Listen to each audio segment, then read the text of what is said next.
Very good morning.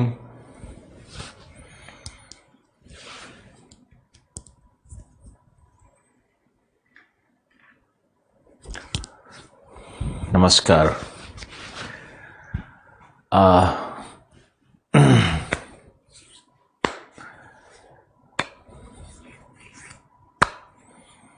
Geography बहुत ही रोचक विषय है, सब जानते हो।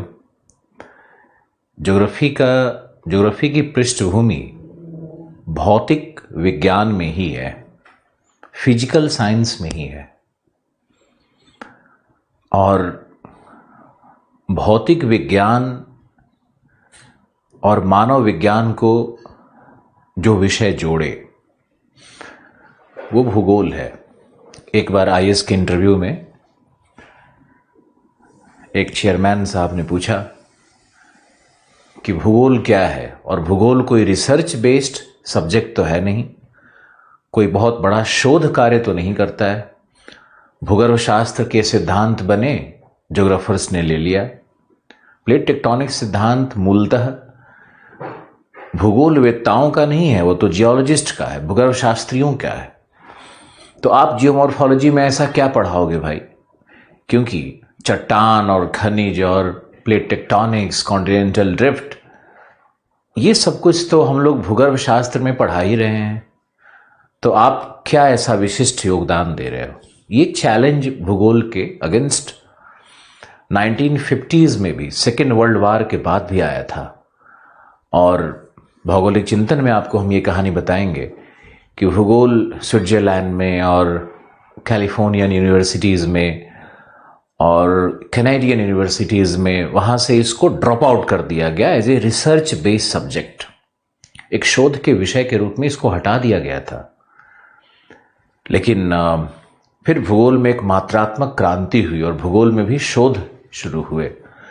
और भूगोलवेत्ताओं ने कहा कि तुम फिजिक्स पढ़ा रहे हो, तुम बॉटनी जियोलॉजी पढ़ा रहे हो, तुम जियोलॉजी पढ़ा रहे हो, इन सभी विषयों को एक साथ कौन जोड़ेगा और मानवोपयोगी शास्त्र कौन सा होगा?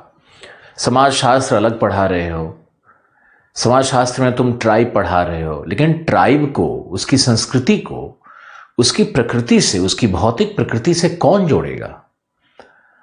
वर्षा की मात्रा का प्रभाव, ऊंचाई का प्रभाव, ढाल का प्रभाव, उसके सेटलमेंट में, उसके बस्ती में, उसके गृह निर्माण कार्यों में दृश्य होता है। तो एक ऐसा विषय तो होना चाहिए ना जो कि भौतिक साइंस को मानव विज्ञान से जोड़ दे। तो भूगोल का उद्देश्य यही है कि भौतिक विज्ञान को मानव विज्ञान से जोड़े।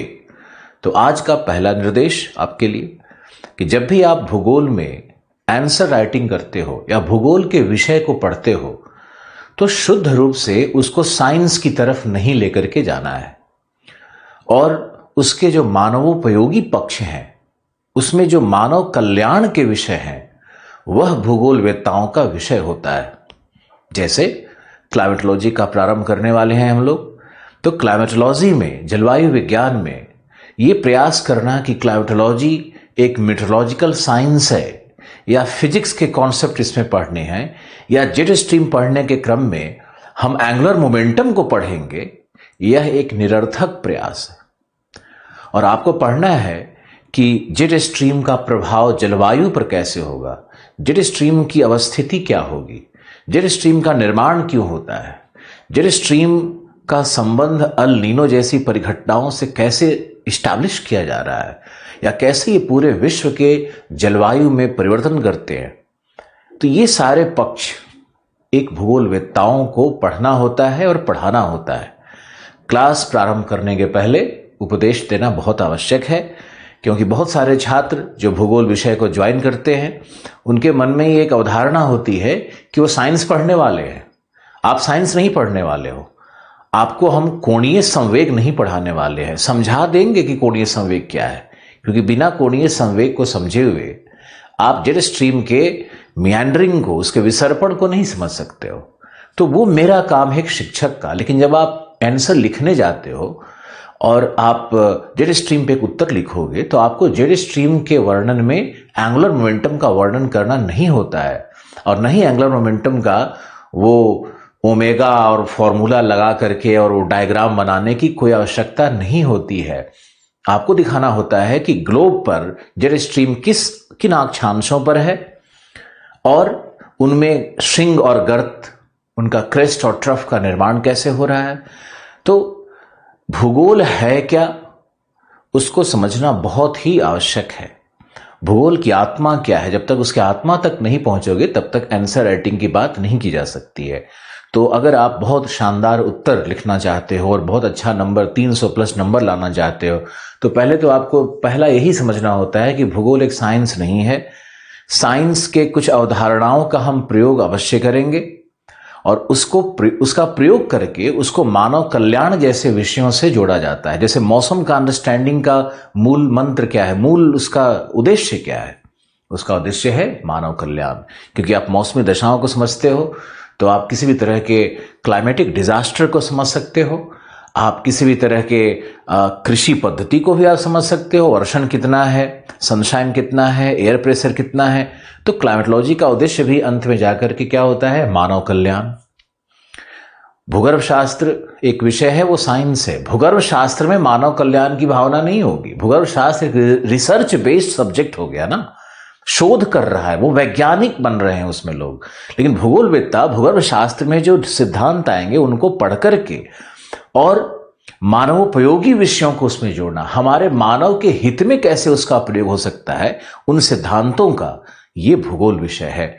आशा है कि आप लोगों को ये बात बहुत अच्छे से समझ में आई होगी। जो भी शिक्षक हैं या जो भी नए शिक्षकों की बाढ़ सी जो आ रही है, और जो हमारे छात्र हैं, जो हमारे स्टूडेंट्स इसको अक्रॉस इंडिया सुनते हैं, तो आप दूसरे पॉइंट पे आते हैं। पहली बात तो हमने कह दी आपसे।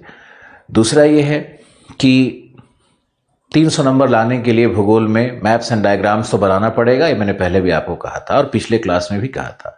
तो मैप्स एंड डायग्राम्स तो आपको बनाना पड़ेगा। पहला था कि भूगोल के विषय को मानव कल्याण से जोड़ना, मानवोपयोगी बनाना। दूसरा, मैप्स एंड डायग्राम्स की बात की। तीसरा, जो सबसे इंपॉर्टेंट चीज है, जो आज 5 पॉइंट आपको हम बताएंगे बस शॉर्ट में। तीसरा सबसे इंपॉर्टेंट है कि आपकी हिंदी भाषा संस्कृतनिष्ठ होनी चाहिए। इस पे हम लोग कोई डिबेट नहीं करेंगे, पहले भी कई बार कहा जा चुका है, लेकिन बस एक रिमाइंडर है, समझो आपके लिए। और इसमें आपकी भाषा में अंग्रेजी के शब्दावलियों का प्रयोग बिल्कुल करो, खूब करो, खूब बहुत करो, कोई प्रॉब्लम नहीं है, कोई समस्या नहीं आएगी। क्योंकि बीपीएससी के भी निर्देश में लिखा हुआ देखा मैंने, और यूपीएससी के निर्देश में तो था ही ये कि जब भी कहीं कोई टेक्निकल वर्ड का प्रयोग करना हो तो आप इंग्लिश में उसको लिखो, और उस इंग्लिश के शब्दावली को देवनागरी में भी लिखने की कोई जरूरत नहीं है। आप उसको इंग्लिश के अल्फाबेट में ही लिख दो, क्योंकि आपके नॉलेज का टेस्ट है वो, आपके अंडरस्टैंडिंग का टेस्ट है वो, आपके लैंग्वेज का टेस्ट नहीं हो रहा है ना। आप अगर हिंदी साहित्य लिख रहे हो, आप हिंदी साहित्य ऑप्शनल ले रखे हो या हिंदी का पेपर लिख रहे हो, तब आपको इन बातों का ध्यान रखना होता है कि आप अंग्रेजी के शब्दावली का प्रयोग नहीं करो, क्योंकि वो हिंदी भाषा का सम्मान नहीं होगा। लेकिन जब आप भूगोल जैसे टेक्निकल विषय लिख रहे हो, जब आप फिजिक्स जैसे टेक्निकल विषय को लिखो, जब मैथमेटिक्स को सॉल्व करना है, तो उसमें आपको हिंदी और इंग्लिश के शब्दावली का प्रयोग बिल्कुल परमिसिबल है। आप उसका प्रयोग करो, और अगर प्रयोग करोगे तो मार्क्स ज्यादा आएगा, इस बात का भी ध्यान रखो। Let me repeat my self, अगर आप इंग्लिश के शब्दावली का हिंदी माध्यम के भूगोल आंसर राइटिंग में प्रयोग कर रहे हो, यथोचित प्रयोग, वो अनर्गल प्रयोग रही कि प्लेट टेक्टोनिक एक गुड सिद्धांत है, ऐसे थोड़ी लिखा जाएगा। लेकिन प्लेट टेक्टोनिक्स की जगह प्लेट विवर्तनिक अगर नहीं लिख रहे हो, टेक्टोनिक्स लिख रहे हो, TEC वाला लैंग्वेज लिख रहे हो, तो उसमें कोई पाप नहीं है, कोई बुराई नहीं है। ये था हमारा इंस्ट्रक्शन नंबर 3। और 2 बहुत ही शॉर्ट में आपको हम बताना चाहेंगे कि आपका जब आप ज्योग्राफी लिखते हो, आंसर राइटिंग करते हो ज्योग्राफी का, तो प्रश्न को कई बार पढ़ा करो, 2-3 4 बार प्रश्न को पढ़ा करो, और प्रश्न के डिमांड को समझना बहुत जरूरी है। प्रश्न के डिमांड को अगर आप नहीं समझोगे तो फिर आप नहीं लिख पाओगे, क्योंकि कई कीवर्ड्स रहते हैं एक ही प्रश्न में, और कई बार तो एक ही प्रश्न में 3 कॉन्सेप्ट्स मिलाए हुए रहते हैं। तो कैसे लिखना है ये हम आपको डेमो देंगे आने वाले क्लासेस में। और मैंने जब भी क्लास लिया है, किसी भी विषय पे लिया है, तो मैंने बहुत सारे नोट्स लिखवाए हैं आपको, और वो सारे नोट्स लगभग एक प्रकार के डेमो ही हैं कि आंसर राइटिंग कैसे की जाती है और किस भाषा का प्रयोग किया जाता है। तो जब आप मान लो किसी प्रश्न को पढ़ रहे हो, तो उस प्रश्न के जो सबसे इंपॉर्टेंट शब्दावली होते हैं उसको अंडरलाइन जरूर करना होता है, और उस पे उसके कीवर्ड्स को समझना होता है कि कीवर्ड क्या है। फिर उसमें प्रश्नवाची शब्द को पढ़ना होता है कि प्रश्न का डिमांड क्या डिमांड है, डिमांड को समझना, जो हम बार बार कह रहे हैं आपसे। जैसे मान लो कि एक प्रश्न है हरित क्रांति के, ध्यान से सुनिए, SMS लिखने पे कम ध्यान दीजिए, और ये सब इंक्वायरी की कितना फी है और क्या है, ये सब आप हमारे फ़ोन नंबर पे करिए, यहाँ मत करिए यूट्यूब वाले चैनल पे। तो आप ये जैसे मान लो एक प्रश्न हमने एक प्रश्न ले लिया, एक साधारण सा कोई प्रश्न लेते हैं कि उसमें उस प्रश्न को कैसे सॉल्व करते हैं। हमारे यूट्यूब चैनल पे इसका एक सेशन भी डाल करके मैंने लिखा हुआ है, लेकिन चूंकि बहुत सारे नए लोग हैं तो एक तो डेमोन्स्ट्रेशन आपको दे ही दे यहाँ पे। मान लो एक प्रश्न है हरित क्रांति, ग्रीन रेवोल्यूशन, हरित क्रांति, उप्स क्या हो गया, रुको,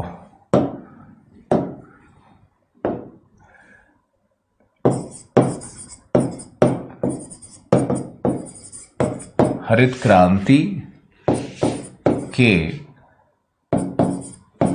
कृषि पारिस्थितिकीय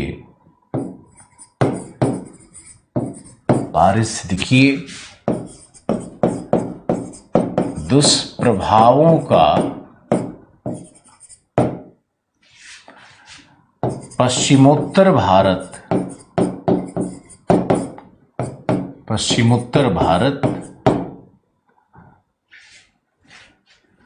के मृदा तंत्र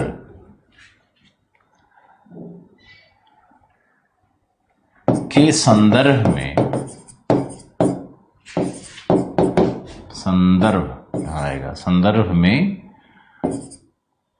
विश्लेषण करें।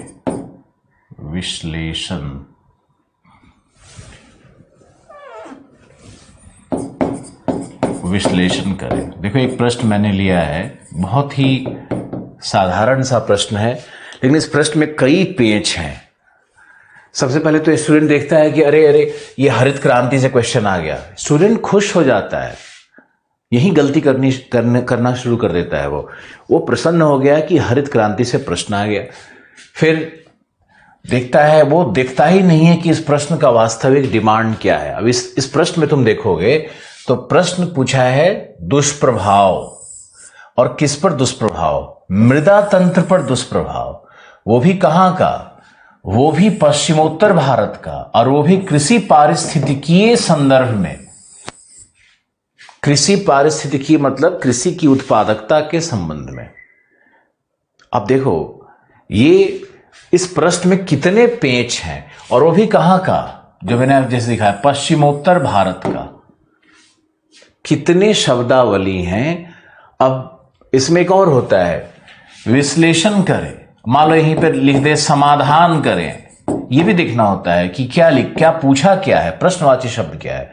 विश्लेषण करें, एक हो सकता है कि समालोचना करें, कुछ भी हो सकता है, वर्णन करें। अब इसके कारण भी लिखने का जो मोड होता है वो भी चेंज कर जाता है कि प्रश्न का प्रश्नवाची शब्द क्या था, डिमांड क्या था। अब आप देखो इस प्रश्न के माध्यम से, इस पर एक हम डिटेल वीडियो बनाएंगे भी, और कई प्रश्नों का विश्लेषण करेंगे, लेकिन करेंगे अभी नहीं। अब जब तक भौतिक भूगोल खत्म नहीं होता है तब तक इसमें अब जाने की अभी जरूरत नहीं समझते हैं हम। क्यों ऐसा समझते हैं? क्योंकि लिंकेजेस होता है ना, क्लाइमेटोलॉजी है तो उसका पर्यावरण भूगोल पे लिंकेजेस है, जलवायु विज्ञान का तो मृदा भूगोल पर भी लिंकेजेस है, फिर इसका कृषि से लिंकेजेस होगा। तो आपको पहले पढ़ना होता है ना।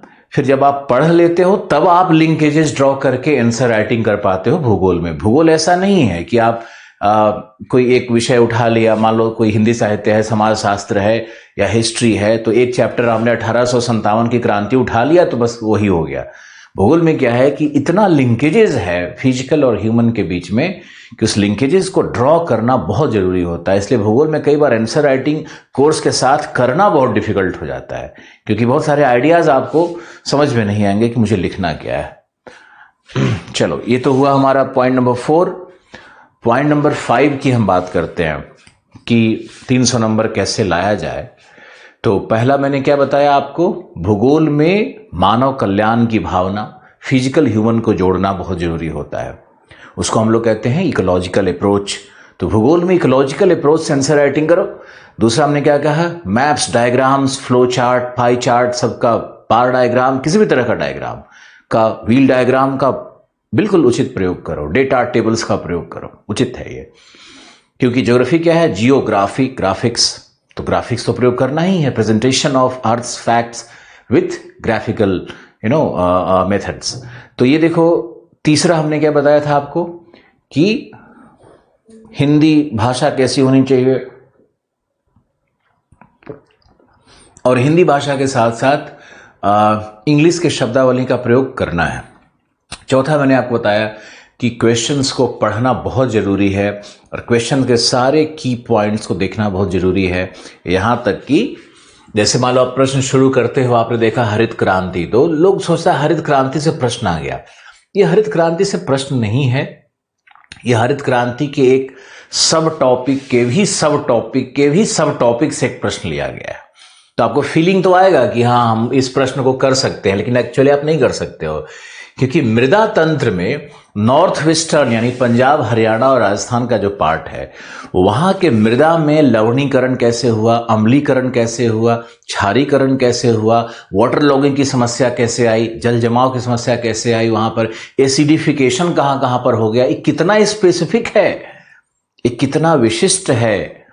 और ये सारे की पॉइंट्स बना करके कहां पे रेह का फॉर्मेशन हो गया, कहां पे कलर का फॉर्मेशन हो गया है, सोचो कितना स्पेसिफिक है ये, है ना। आप इसको ऐसे नहीं समझ सकते हो कि आप सिर्फ लिख दोगे कहीं जाकर के कि अम्लीकरण हो गया तो आपको नंबर आ जाएगा, बिल्कुल नहीं। इसमें डेटा चाहिए, किस किस डिस्ट्रिक्ट्स में, कितने एरिया में, कितने क्षेत्रफल में ये समस्या उत्पन्न हुई है, और उसका एक मैप भी बनेगा, उस पर पॉइंट आउट भी किया जाएगा, तब जाकर के नंबर खुल करके आएगा। नहीं तो साधारण लिखने पे तो 30-40% नंबर आता ही है। 5वां निर्देश जो अंतिम है कि आपकी हैंडराइटिंग बहुत अच्छी होनी चाहिए, और दुल्हन की तरह सजी अगर ना भी हो तो भी ये जरूर होना चाहिए कि स्वच्छ, सुंदर और लेजिबल होना चाहिए। 5 चीजों का ध्यान रखो और आंसर राइटिंग आप करो, इसमें आपको नंबर आएगा। लेकिन इन 5 निर्देशों के पहले जो परम आवश्यकता है, आवश्यकता है आपको विषय को गहराई से पढ़ने की, गहराई से समझने की, उस विषय को आत्मसात करने की।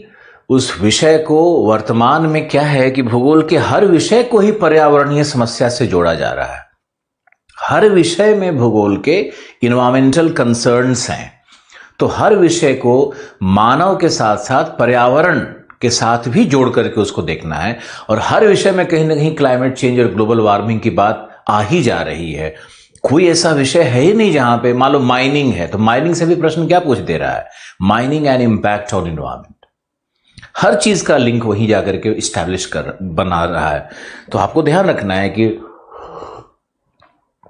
हम लोगों को क्लाइमेटोलॉजी बहुत गहराई से और बहुत ही अंदर जाकर के पढ़ने की आवश्यकता होगी। तो अब शुरू करते हैं, आप इजाजत दीजिए मुझे, आपकी आज्ञा से ही करेंगे। और बिना कुछ खाए पिए तो पढ़ाना बहुत मुश्किल है 2-2.5 घंटा, इसलिए माइंड मत करिए कि हमारे सामने पी रहा है।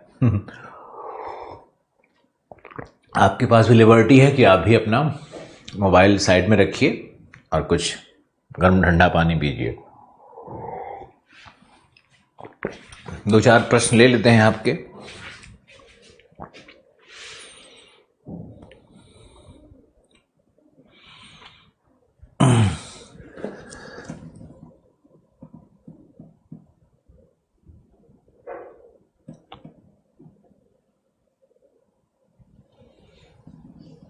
ओके दीपक, तुम्हारा प्रश्न कहीं नीचे चला गया, बहुत सारे आए तो हम देख नहीं पाए कि प्रश्न क्या पूछे।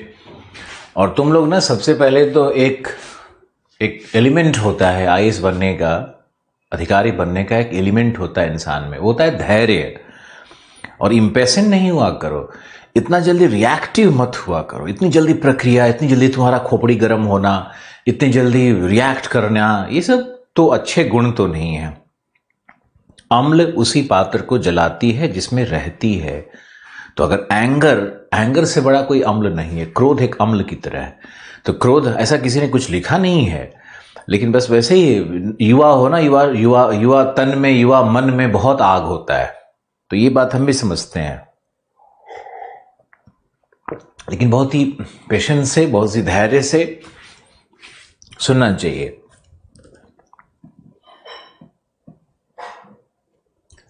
जब यहां पे आ ही रहा है तो और जगह पे आने की क्या जरूरत है ऑप्शनल का।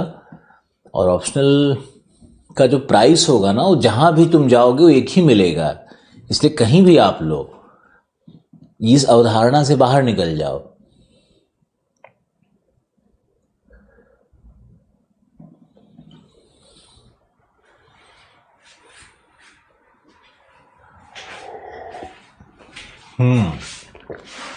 चलो अब हम शुरू करते हैं। मेरा लास्ट 2 सिप रह गया है, क्योंकि इसके कारण कंसंट्रेशन खराब होगा।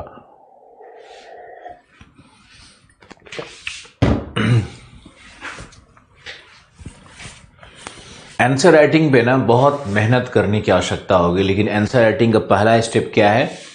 आपको पहले ज्ञान होना चाहिए। बहुत सारे छात्र क्या करते हैं कि पहला दिन पहला चैप्टर पढ़े और बोलते हैं कि मुझे लिखने नहीं आ रहा है। अरे भाई, कैसे आएगा? तुमको पूरा क्लाइमेटोलॉजी पढ़ना होगा, पूरा क्लाइमेटोलॉजी पढ़ना होगा, फिर क्लास नोट्स रिवाइज करना होगा, फिर बुकलेट में या किसी अच्छी किताब में 2-4 चैप्टर रीड करना होगा। तब तुम उसकी भाषा में अपने आप को एसिमुलेट करोगे, तब तुम जाकर के बहुत अच्छा लिख पाओगे, है ना? तो अभी बहुत ज़्यादा परेशान नहीं होना। हिंदी साहित्य नहीं, इसका ध्यान रखो। समाजशास्त्र नहीं, इसका ध्यान रखो। भूगोल की अपना एक तेवर है, अपना इसका एक डिज़ाइन है भूगोल का। चलो हम लोग आते हैं क्लाइमेटोलॉजी। किसी भी विषय को कहां से प्रारंभ किया जाता है, ये बहुत महत्वपूर्ण है। किसी भी विषय में अभिरुचि उत्पन्न कैसे हो, यह शिक्षकों की दायित्व है, छात्रों की नहीं। पुस्तकों की दायित्व है, रीडर्स की नहीं।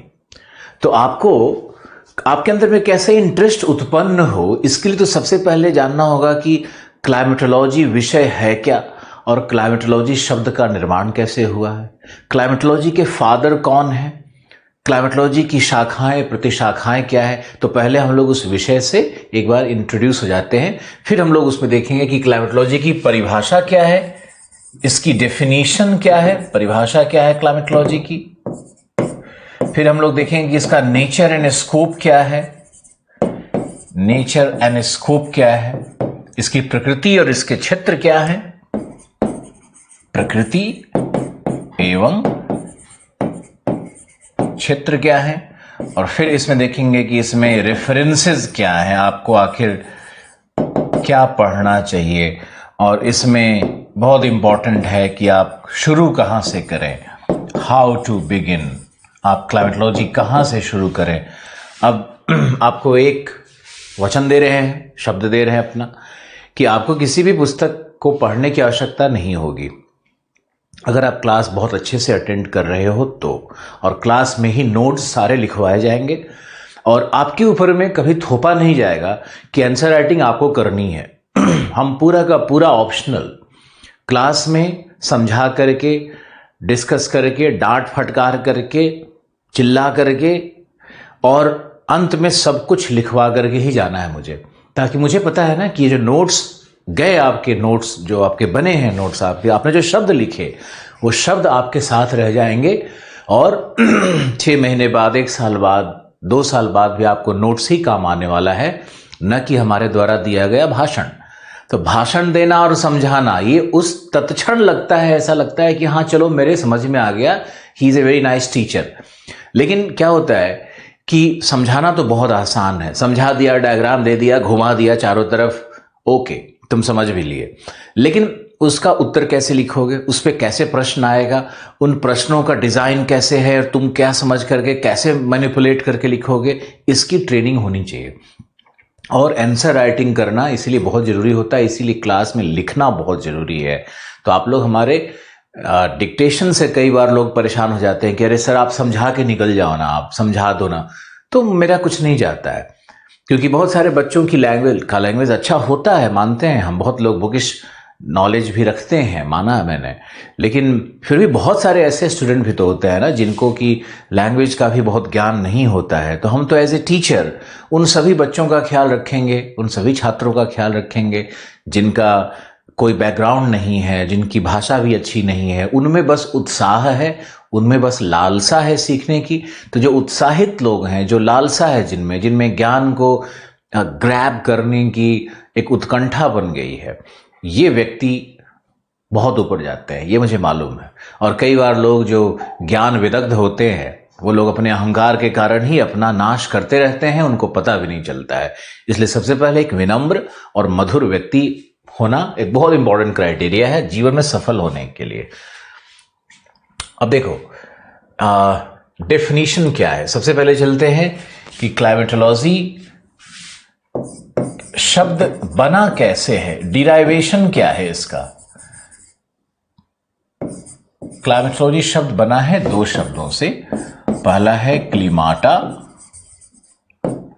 और दूसरा है लोगोस। क्लीमाटा और लोगोस। क्लीमाटा का मतलब होता है बेल्स ऑफ लैटिट्यूड्स, घबराना मत क्या अंग्रेजी में पढ़ा रहा है, बेल्स ऑफ लैटिट्यूड्स। लोगोस का मतलब होता है field of study, field of study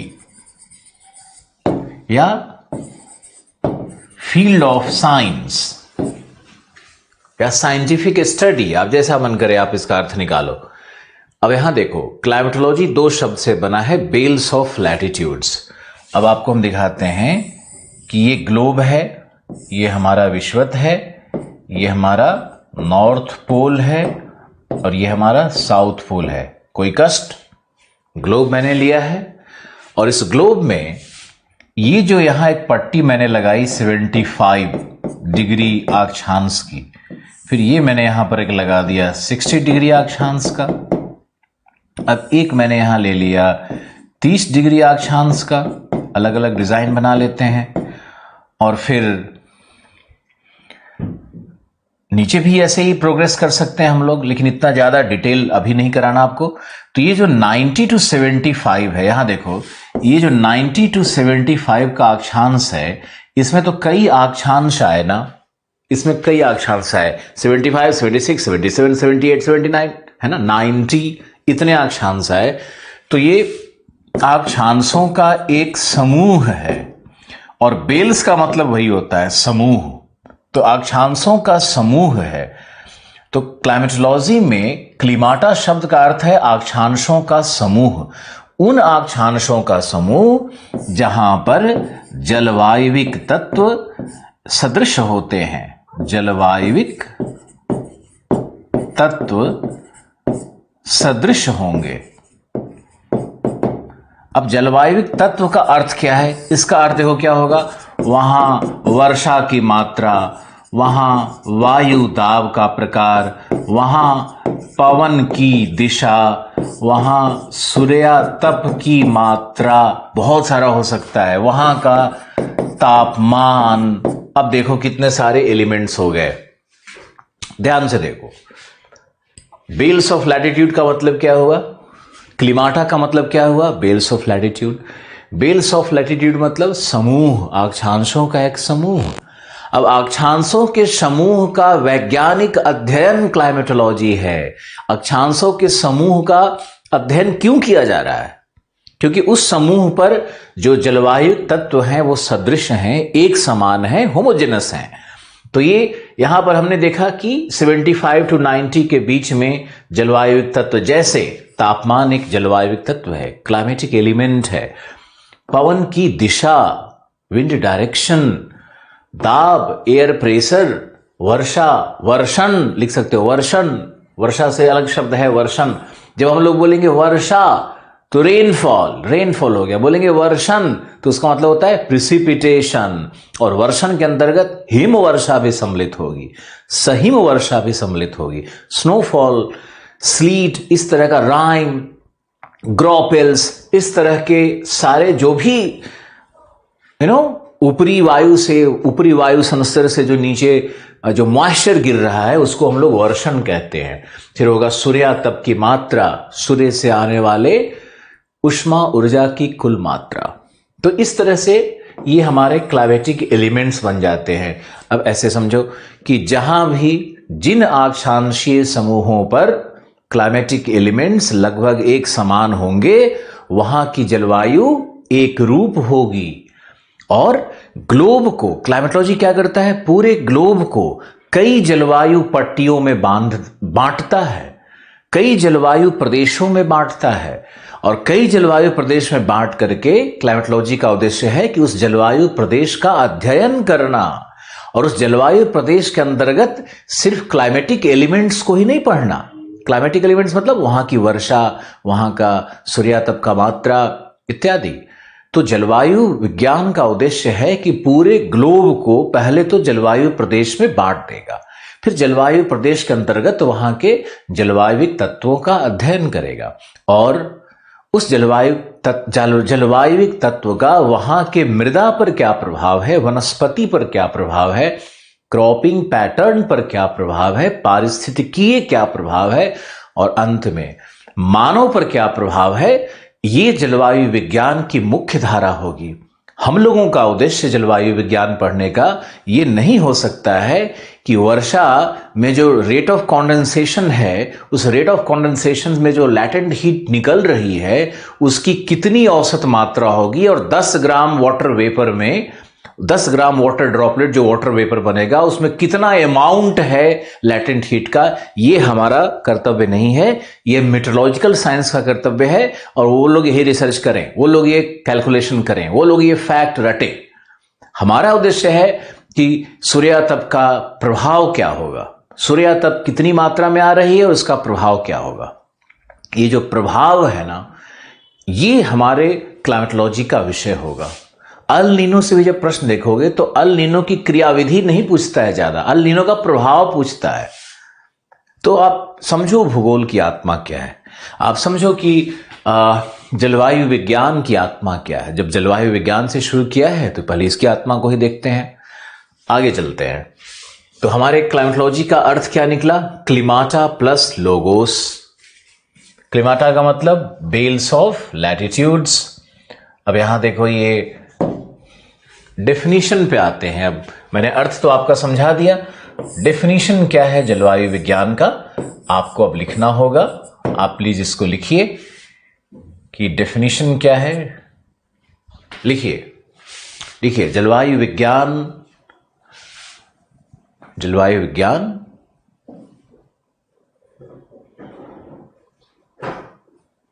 का अर्थ है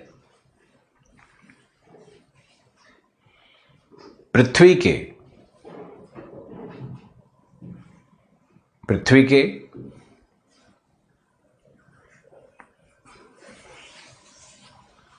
उन समरूपी प्रदेशों का अध्ययन करना,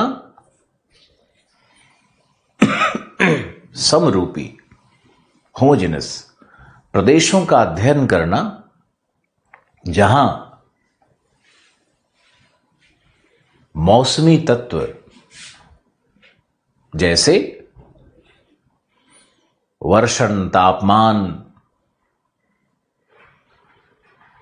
मौसमी तत्व जैसे वर्षण, तापमान एवं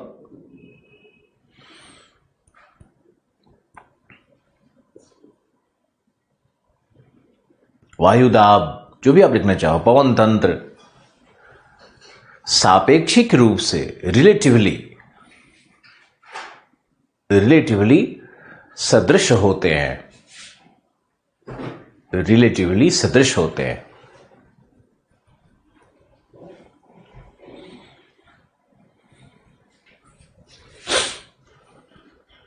फिर लिखो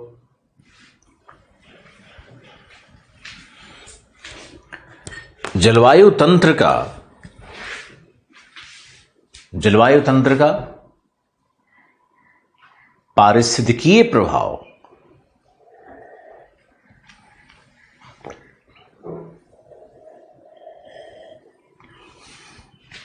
एवं मानव जीवन पर प्रभाव,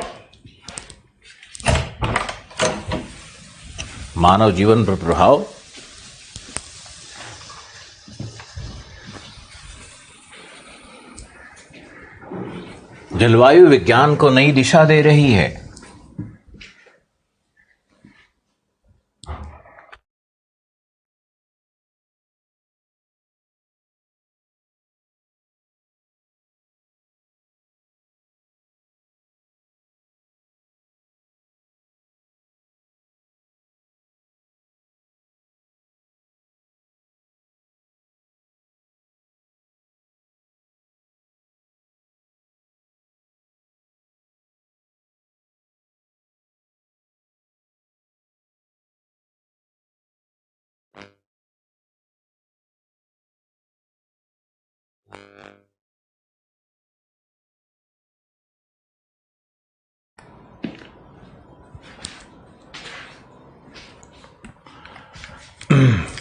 फिर लिखो एक बहुत ही सिंपल सा डेफिनेशन है जो आपको मिलेगा कहीं भी कि climatology is the scientific study of climates. वैज्ञानिक अध्ययन है जलवायु का। मैंने आपको बताया क्लाइमेट का अर्थ क्लिमाटा और क्लेमाटा का अर्थ मैंने क्या बताया, अक्षांशों का समूह। तो हमारा डेफिनेशन ज्यादा एक्यूरेट है। ओके, और अब लिखो कि रेफरेंसेस क्या है, क्लाइमेटोलॉजी में क्या रेफरेंस है। तो हिंदी में तो एक बहुत अच्छी किताब है DS लाल, हिंदी माध्यम में आती है, DS लाल, इलाहाबाद यूनिवर्सिटी, बहुत ही प्रभावी लेखन। और इंग्लिश माध्यम के छात्र भी इसी को पढ़ते हैं, इसलिए कोई भेद नहीं है कि आप इंग्लिश के स्टूडेंट हो या हिंदी के स्टूडेंट हो। एग्जामिनेशन में जाकर के भेद उत्पन्न होता है, उसका मूल कारण होता है आप क्या लिख करके आते हो, कैसे डायग्राम्स बना करके आते हो, भाषा कैसी आपकी रहती है, विश्लेषण आपने क्या कर दिया, प्रश्न को समझा था या नहीं। दूसरा हमारा है क्रिचफील्ड, लेकिन ये हिंदी में नहीं आती है, इंग्लिश में बुक है ये। तो क्रिचफील्ड का प्रयोग JNU में जवाहरलाल नेहरू यूनिवर्सिटी में किया जाता है। और वहीं पर एक और किताब बहुत ही पॉपुलर है, वो है त्रिवार्था। तो त्रिवार्था की किताब और क्रिचफील्ड की किताबें इंग्लिश माध्यम में जो लोग पढ़ते हैं उन लोगों के द्वारा ये प्रयोग किया जाता है, यूनिवर्सिटीज में विशेष करके इसका प्रयोग किया जाता है। लेकिन आप याद रखो, आपको इसकी कोई आवश्यकता नहीं है। इसलिए नहीं है क्योंकि हम स्वयं आपको इन पुस्तकों से ही सब कुछ देंगे, और इनका कुछ ट्रांसलेटेड फॉर्म भी आपको मिलेगा हमारे बुकलेट में, जहां भी आवश्यकता है ऐसी वहां पे। अब एक किताब बहुत ही पॉपुलर है, सविंदर सिंह जी की किताब पॉपुलर है, अच्छी किताब है, एलिमेंट्री लेवल पे बहुत अच्छी है, बहुत सारा फैक्ट्स है, लेकिन विश्लेषण कहीं न कहीं कम है। इसलिए DS लाल को ही सपोर्ट करेंगे और DS लाल की किताब ही ज्यादा मानक मानी जाएगी। और UPSC में भी DS लाल बहुत पॉपुलर है। DS लाल डी स्कूल में भी, दिल्ली स्कूल ऑफ इकोनॉमिक्स में जो ज्योग्राफी का डिपार्टमेंट है, वहां भी ये बुक मैंने देखी, बहुत पॉपुलर है। तो आप DS लाल ले सकते हो। हमारा एक छोटा सा निर्देश अब है हाउ टू बिगिन, कैसे शुरू करें क्लाइमेटोलॉजी। तो क्लाइमेटोलॉजी आपने शुरू तो कर ही दिया है। अब इसमें आपको एक रेफरेंस दे देते हैं।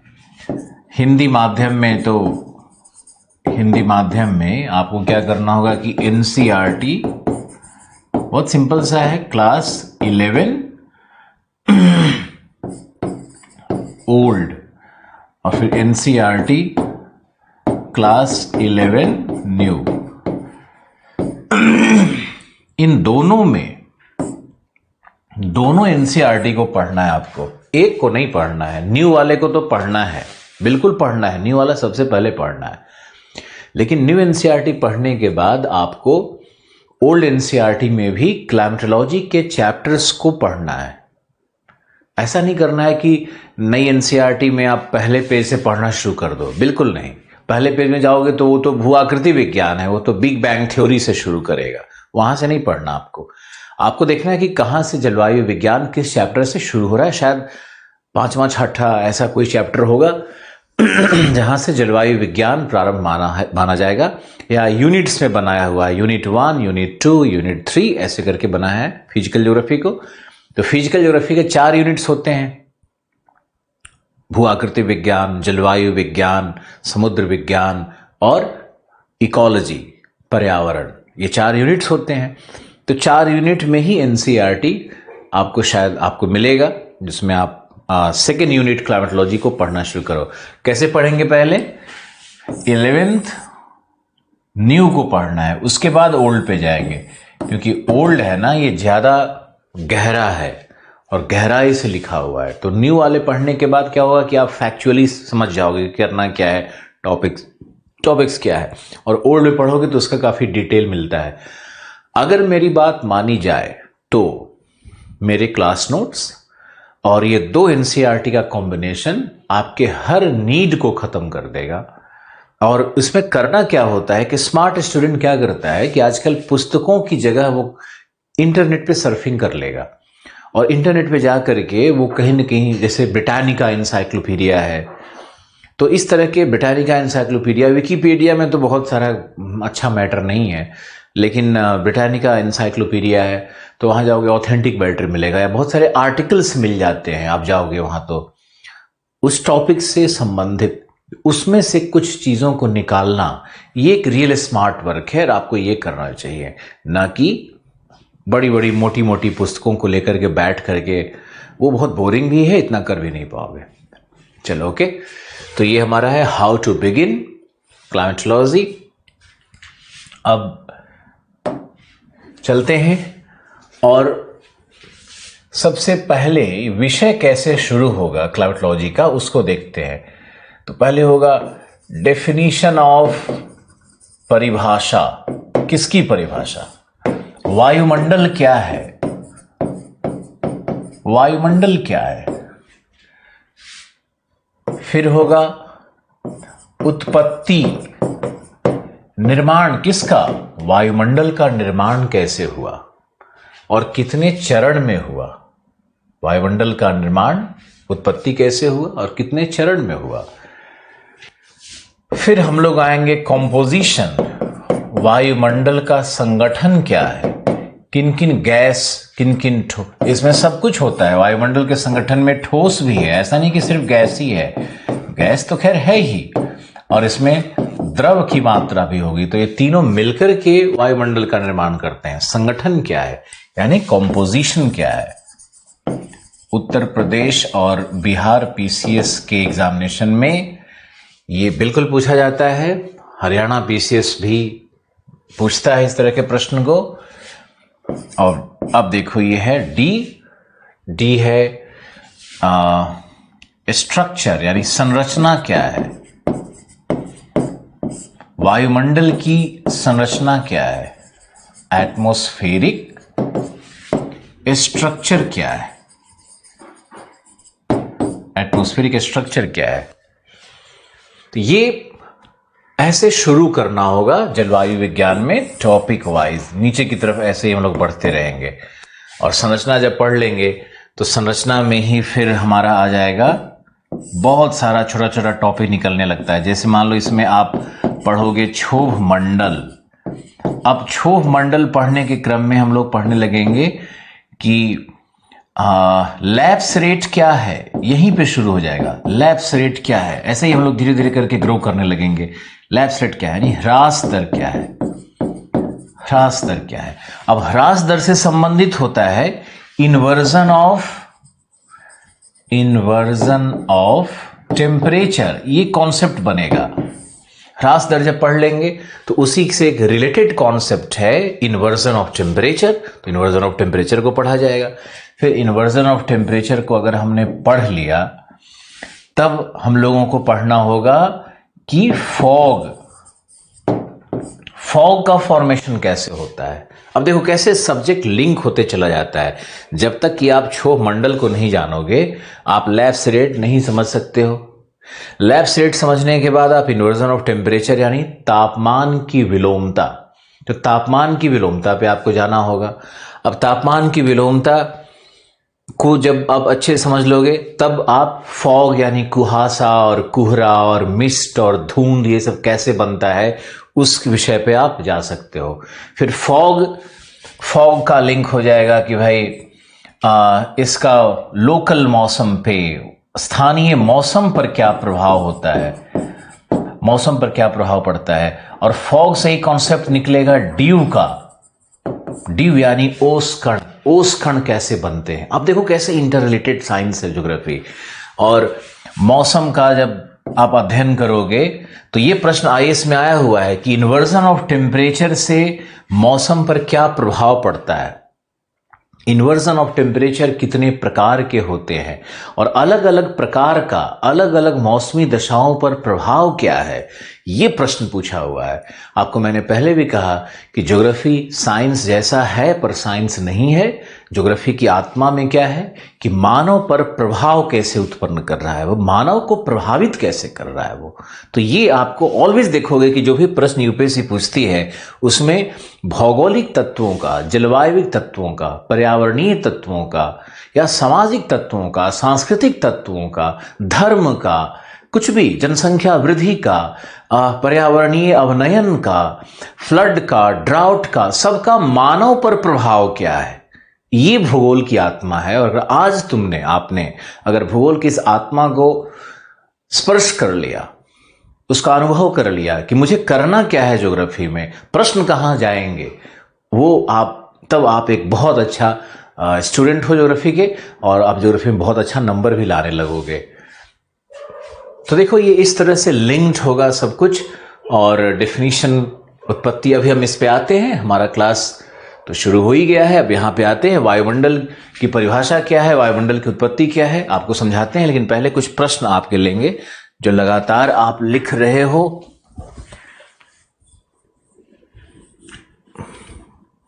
अभिषेक सोनकर लिख रहे हैं, बुक्स बता दीजिए। प्रियदर्शनी लिख रही हैं कि एक डाउट है सर, तो आप डाउट लिख करके भेजिए जल्दी से, क्या डाउट है आपका। दीपक नायक गुड मॉर्निंग। प्रभात कुमार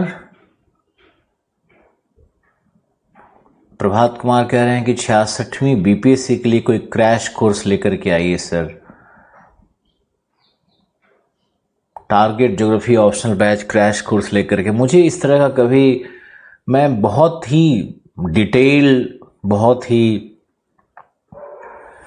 ध्यान ज्ञान से पढ़ाने वाला टीचर रहा हूँ यार। मुझे क्रैश कोर्स और ये जो कोर्स चलते रहता है जिसमें आगे टीचर छोटा छोटा, मेरी आत्मा को बहुत संतुष्टि नहीं मिलती है। इसलिए शायद मुझे बहुत समझ में भी नहीं आता है कि क्या करूं उसके लिए। सोचते हैं हम आपके क्वेश्चन पे। करियर विल ऐप पे कब आएगा, ये लगातार प्रश्न बना हुआ है। अगर वहाँ पे आएगा तो भी फ़ी वही रहेगा। आप ऐसा मत सोचो कि फ़ी कुछ अलग हो जाएगा, ये आपको बिल्कुल नहीं सोचना है। पीजीटी ज्योग्राफी के लिए ठीक है, बिल्कुल राजकमल, इससे अच्छा कोई सब्जेक्ट ही नहीं है कॉम्पिटिटिव एग्जामिनेशंस के लिए। ये आप रिजल्ट्स में देखोगे तो आपको समझ में आएगा। सुशील कुमार, आपसे बात करना चाहता हूँ, मुझे आपकी क्लास ज्वाइन करनी है। तो सुशील, आप हमारे ऑफिस में कॉल करना, वो हम हमारी बात आपसे करवा देंगे। शॉर्ट नोट्स कैसे बनाएं, देवेंद्र राय, बात करेंगे हम। शॉर्ट नोट्स कैसे बनाया जाता है, खुद ही क्लास में हम बहुत सारा लिखवाएंगे और नोट्स आपका बनने लगेगा। अभय शुक्ला, क्या आपके नोट्स सफिशिएंट हैं? बिल्कुल सफिशिएंट होंगे, लेकिन वही करना है कि नोट्स में जो भी 2-4 शब्दावली जो हम लिखवाते हैं ना, उसको थोड़ा इंटरनेट से सर्च करके डिटेल करना बहुत ज़रूरी होता है। क्योंकि कई बार शिक्षक कॉन्सेप्ट्स को 3-4-5 लाइन में पढ़ाता है, उसके पास थोड़ी समय की भी कमी होती है और कई बार उसका ध्यान भी नहीं जाता है कि आने वाला है।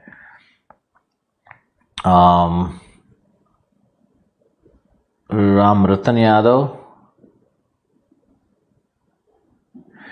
हमारा बिल्कुल अपना ऐप्स है, आलोक रंजन क्लासेस करके डाउनलोड करोगे तो वहाँ आपको कोर्स मिलेगा।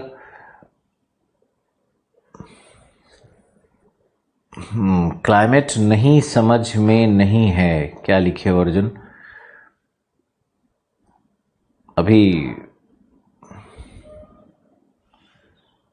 एग्जामपुर, ये क्या है? सुजीत ठाकुर, आपसे पढ़ रहा हूँ तो मेरे तो कोई क्वेश्चंस ही नहीं है। ओके, बहुत अच्छी बात है, क्वेश्चंस नहीं आने चाहिए। मेरे क्लास में पढ़ करके भी अगर मन में उत्कंठा शेष रह जाए तो फिर मुझे भी बहुत अच्छा नहीं लगता है कि फिर तो मैंने, दैट्स माय फेलियर, वो मानते हैं।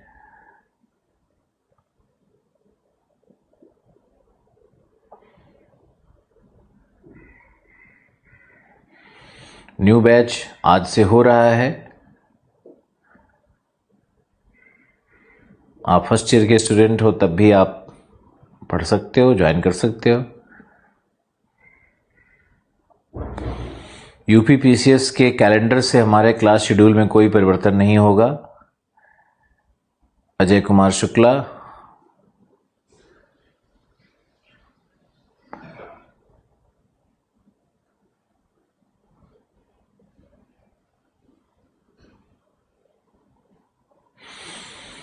प्रियदर्शनी पूछ रही हैं कि इंग्लिश के वर्ड यूपीपीसीएस में इंग्लिश में लिख सकते हैं क्या? क्यों नहीं लिख सकते हो, बिल्कुल लिख सकते हो। क्लास मटेरियल तो आपको कुरियर कर दिया जाएगा, आप ऑफिस नंबर पे कांटेक्ट कर लो, वहां से आपको कुरियर कर दिया जाएगा। बचे हुए टॉपिक सैटरडे संडे को, शनिवार रविवार को हम बचे हुए टॉपिक्स को कवर करते, इसलिए कभी भी ये मत सोचना कि कोई भी टॉपिक शेष रह जाएगा और हम उस पर, आपकी आवाज़ सुनकर एक ऊर्जा का संचार होता है। बहुत बहुत धन्यवाद। बस 20 सेकेंड्स और हम आपके एसएमएस लेने वाले हैं। आज से न्यू बैच है। न्यू बैच आप क्लाइमेटोलॉजी के पहले क्लास से, बेसिक से बिल्कुल शुरू कर सकते हो। Thank you Exampur live Rahul.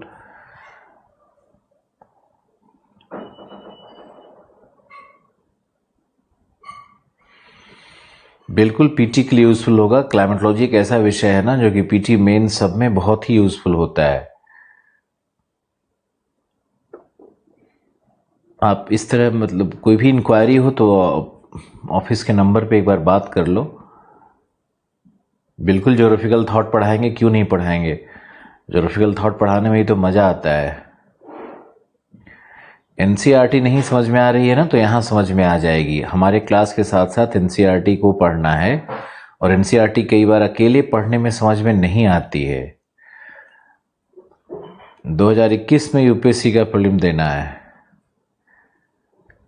आप नए बैच को ज्वाइन कर लो, और पुराने बैच से आप डिमांड करोगे तो उसका जो वीडियो क्लास जस्ट हुआ है वो आपको दे दिया जाएगा, तो आपका समय भी बच जाएगा और आप आगे निकल जाओगे। यही है कि आंसर राइटिंग में एक्सपर्ट बना दीजिए। बिल्कुल 10 सेकेंड्स और हम लेंगे बस। मिथिलेश सिंह,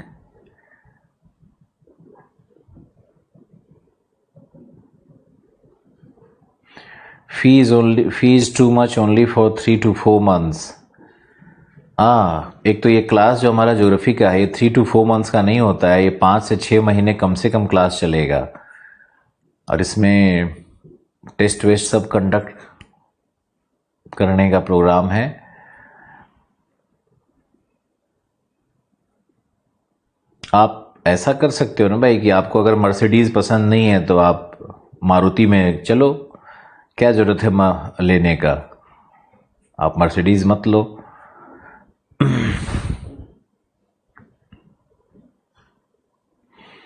बिल्कुल प्रणव, बात हो सकती है। अब ज़्यादा ही एसएमएस कुछ आ रहा है, कोई नहीं।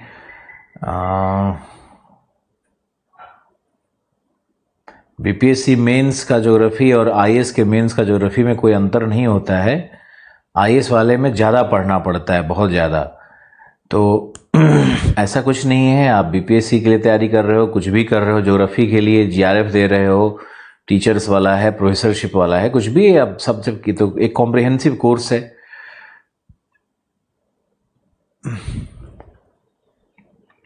ऑप्शनल आईएएस में तो 500 मार्क्स का होता है।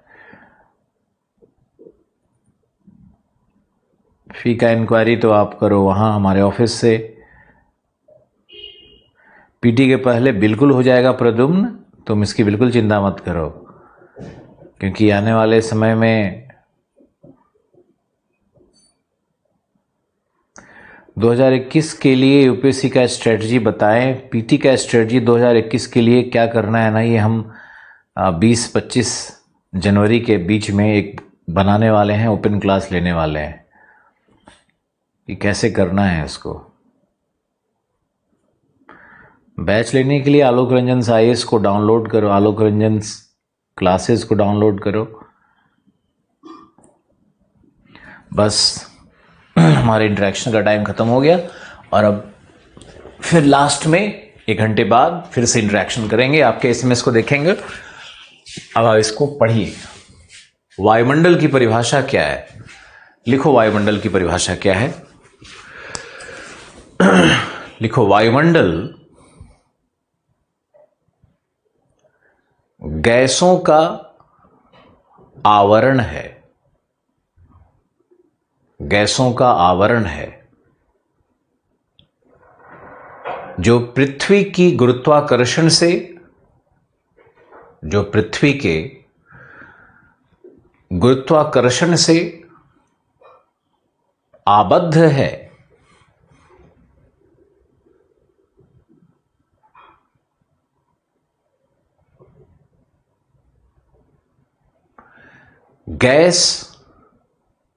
गैसों के मिश्रण को, लिखिए, गैसों के मिश्रण को वायु कहते हैं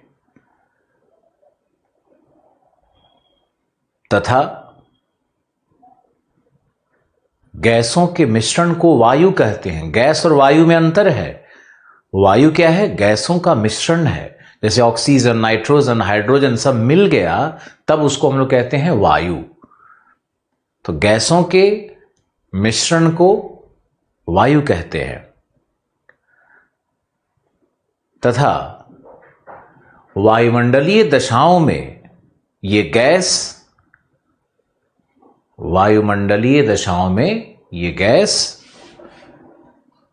केमिकली इनर्ट होते हैं, रासायनिक रूप से निष्क्रिय होते हैं।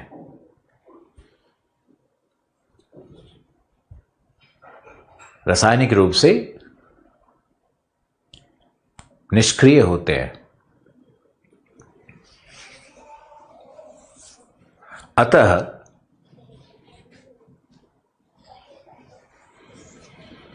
इनका मिश्रण कालक्रम में समरूपी प्राप्त होता है। कालक्रम में एक समान, अर्थात समरूपी प्राप्त होता है। लॉ ऑफ कॉन्स्टेंसी,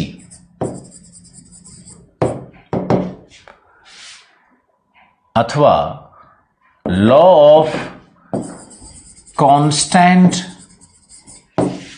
प्रोपोर्शन,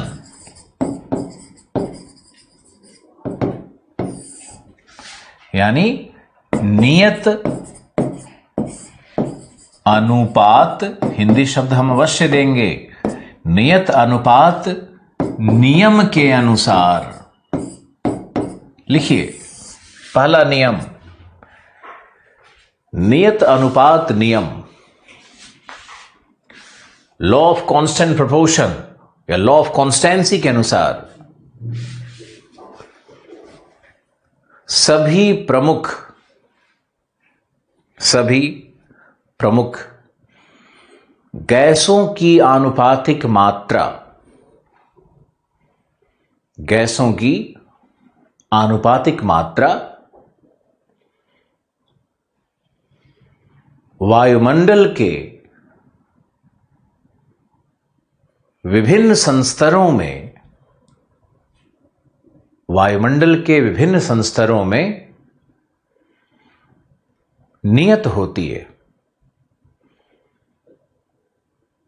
कि विभिन्न संस्तरों में नियत होती है। जैसे विभिन्न संस्तरों में एवं, ऐसा कर लो, एवं विभिन्न अक्षांशों पर, एवं विभिन्न अक्षांशों पर नियत होती है। आगे लिखो, यह नियम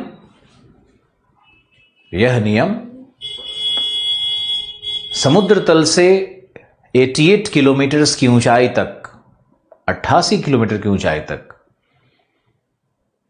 यह नियम समुद्र तल से 88 किलोमीटर की ऊंचाई तक व्यवहारिक है, प्रैक्टिकल है, प्रायोगिक है, एप्लीकेबल है। अतः वायुमंडल के इस संस्तर को, वायुमंडल के इस संस्तर को सममंडल कहते हैं। वायुमंडल के इस संस्तर को सममंडल कहते हैं।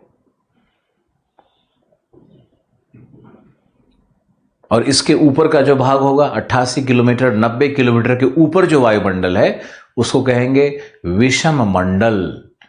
तो वायुमंडल का दो भाग हो जाएगा, सममंडल, विषम मंडल। अभी इसको डायग्राम से हम आगे डिटेल और पढ़ाएंगे। अभी हमारा उद्देश्य है आपको समझाना कि लॉ ऑफ कॉन्स्टेंसी क्या है। अब जैसे देखो, मान लो ये 0 डिग्री है, ये इक्वेटर है हमारा, और ये हमारा है नॉर्थ पोल, ये हमारा है साउथ पोल। तो अब नॉर्थ पोल की तरफ हम जाएंगे तो मान लो यहां पर विषुवत पर अगर नाइट्रोजन की मात्रा 78% है, 78% है, तो अगर हम यहां जाएंगे नॉर्थ पोल पे तो वहां भी इसकी मात्रा 78% ही होगी। ऐसे समझो, वहां भी इसकी मात्रा 78% ही होगी। और अगर हम इसके ऊंचाई पे जाएंगे तो वहां भी इसकी मात्रा 78% ही होगी। यही नियत अनुपात का नियम है। ऑक्सीजन की मात्रा अगर मान लो 21% ऑक्सीजन है तो यहां भी ऑक्सीजन क्या है, 21, यहां भी ऑक्सीजन क्या है, 21। जो प्रोपोर्शन है उसकी मात्रा की बात की जा रही है ना। तो प्रोपोर्शन, उसका अनुपात एक ही होता है। यह नियत अनुपात का नियम है। लेकिन नियत अनुपात का नियम कहां लागू होगा, इसके विषय में आपको एक बहुत विशिष्ट बात जाननी होगी। लिखो, यह नियम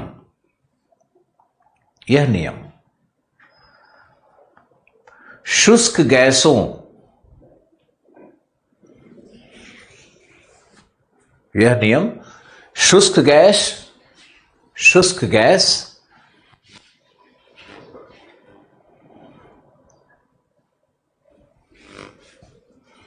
अर्थात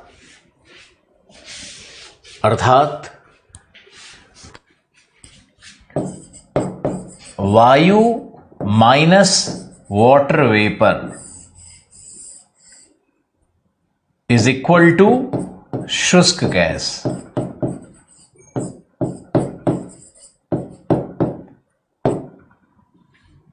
या शुष्क वायु। वायुमंडलीय संदर्भ में इसकी बात की जा रही है, इसमें केमिस्ट्री मत लगा देना। तो अब देखो, वायुमंडल में अगर वायु में वाटर वेपर की मात्रा नहीं है तो उसको हम क्या कहेंगे? शुष्क गैस कहेंगे। तो यह नियम वहीं लागू होता है जहां पर शुष्क गैस विद्यमान हो। तो शुष्क गैस अगर पूरे वायुमंडल से हम अगर जलवाष्प को बाहर निकाल दें, ऐसा कल्पना करना होगा कि वायुमंडल से जलवाष्प को हमने बाहर कर दिया, उसके बाद जो वायुमंडल में गैसेज रह गए वो क्या है? वो शुष्क गैस है। उस शुष्क गैस में मिश्रण इस प्रकार का होता है कि किसी भी गैस की मात्रा, आनुपातिक मात्रा, वो कहीं भी चले जाओ वह नियत होगी। नाइट्रोजन अगर 78% है विषुवत पर तो वही उसके 80 किलोमीटर की ऊंचाई पर भी वही प्रतिशत है और ध्रुवों के पास भी वही प्रतिशत है। यही ये नियम है। ये नियम समझना बहुत जरूरी है। अब नेक्स्ट देखते हैं, परिभाषा पर वापस लौटते हैं। अब देखो, ये डेफिनीशन वायुमंडल का मैंने आपको दिया, तो इसमें मैंने आपको लिखाया आबद्ध गुरुत्वाकर्षण के प्रभाव को मैंने दिखाया। गुरुत्वाकर्षण के प्रभाव को मैंने आपको दिखाया। तो ये अगर हम मान लेते हैं इसको सी लेवल, समुद्र तल इसको मान लेते हैं, तो ये वायुमंडल की ऊपरी सीमा है। ये है तुम्हारा ऊपरी सीमा, बहिर्मंडल कहते हैं इसको। तो ये है बहिर्मंडल की सीमा। बहिर्मंडल यानी बाहरी मंडल, बहिर्मंडल की सीमा है। और ये ऊंचाई होती है लगभग 0 यहां मानेंगे, तो ये 3200 किलोमीटर है। यानी समुद्र तल से 3200 किलोमीटर की ऊंचाई तक वायुमंडल माना जाता है। अब प्रश्न ये है कि 3200 किलोमीटर तक ही क्यों? उसके बाद क्या है? तो इसके बाद वायु अनुपस्थित है। इसके ऊपर में कोई भी वायु गैस के कण प्राप्त नहीं होते। इसके ऊपर में शुरू हो जाता है मैग्नेटोस्फेयर। मैग्नेटोस्फेयर यहां पे शुरू हो जाता है और ऊपर मैग्नेटोस्फेयर में वायुमंडलीय गैस अनुपस्थित है। यानी हमारा वायुमंडल कितना है? 0 से 3200 किलोमीटर के बीच में यही हमारा वायुमंडल है। अब एक आपको बताते हैं कि चंद्रमा पर वायुमंडल नहीं है, क्योंकि चंद्रमा का ग्रेविटी 1/6 ऑफ अर्थ ग्रेविटी है। पृथ्वी के गुरुत्वाकर्षण का 1/6 है। तो चंद्रमा पर भी जो गैस निकले होंगे ज्वालामुखीय प्रक्रियाओं से या अन्य प्रक्रियाओं से, तो वो गैस वहां पर रुक नहीं पाए। चंद्रमा की ग्रेविटी इतनी नहीं थी कि गैस को होल्ड कर सके, या चंद्रमा की ग्रेविटी इतनी नहीं थी कि जब वो गैलेक्टिकल मोशन में था चंद्रमा, तो वायु को अपनी ओर आकर्षित कर सके या गैसेस को अपनी तरफ आकर्षित कर सके। अब गैलेक्टिकल मोशन क्या है उसको समझाते हैं, घबराना मत। देखो, मान लो ये सूर्य है, सूर्य है ना, मान लेते हैं सूर्य है हमारा, सन है ये, सन। तो सन क्या करता है कि अपने गैलेक्सी के केंद्र के चारों तरफ सन भी तो घूम रहा है। हमारा जो मिल्की वे है, मिल्की वे का केंद्र है, तो सन इसके चारों तरफ रिवॉल्व कर रहा है। और सन के चारों तरफ क्या रिवॉल्व कर रहा है? ये जो प्लैनेट्स हैं ये सब सन के चारों तरफ रिवॉल्व कर रहे हैं, इस तरह से रिवॉल्व कर रहे हैं। तो ये रिवॉल्यूशन जो हो रहा है, इसके कारण पृथ्वी क्या करी है? पृथ्वी ने क्या किया है कि सूर्य के चारों तरफ जो गैस के पार्टिकल थे उसको भी अट्रैक्ट किया, अपने ग्रेविटी से अट्रैक्ट किया। और सूर्य के गैलेक्टिकल मोशन के कारण पृथ्वी भी तो गैलेक्टिकल मोशन कर रही है, अपने गैलेक्सी में परिक्रमण कर रही है, अपने गैलेक्सी के केंद्र के चारों तरफ घूम रही है। तो जब गैलेक्सी के चारों तरफ पृथ्वी भी घूम रही है सूर्य के साथ साथ, तो उसको कहते हैं गैलेक्टिकल मोशन।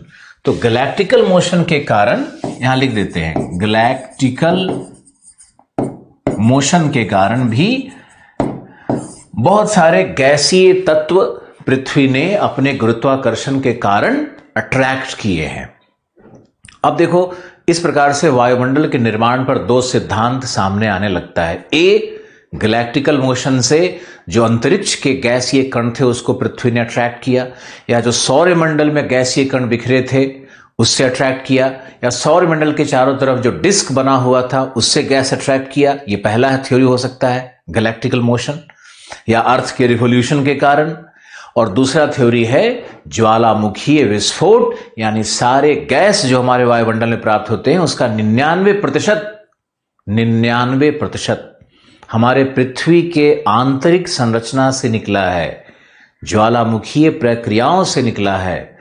और जब भी ज्वालामुखीय विस्फोट या पर्वत निर्माण की क्रियाएं तीव्र हो जाती हैं तब वायुमंडल की संरचना में आनुपातिक मात्रा में कोई न कोई परिवर्तन अवश्य होता है।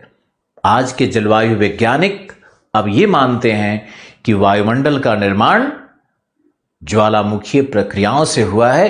कैसे हुआ है, इस सिद्धांत को हम लेकर के सामने आ रहे हैं। यानी हमारे पास वायुमंडल की उत्पत्ति पर 2 सिद्धांत हैं।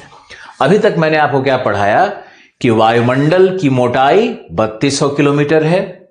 जो लोग सारांश समझना चाहते हो वो देखो, वायुमंडल की मोटाई क्या है, 3200 किलोमीटर है। और वायुमंडल में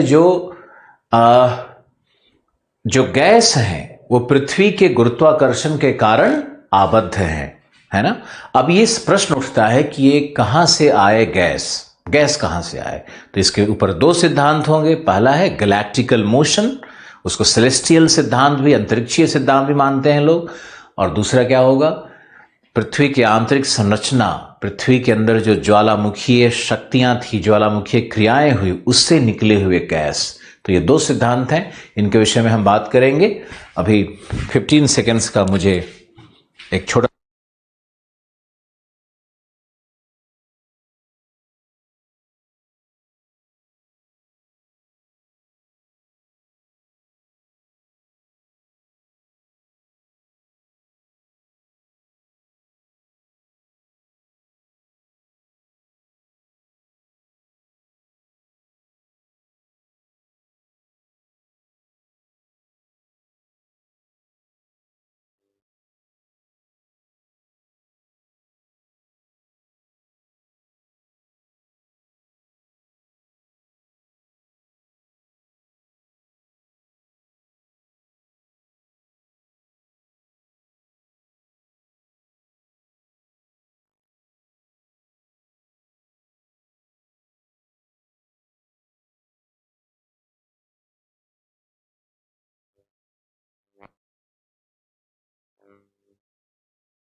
ओके।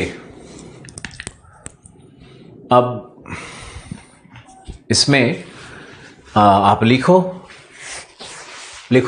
वायुमंडल की उत्पत्ति। वायुमंडल की उत्पत्ति कैसे हुई?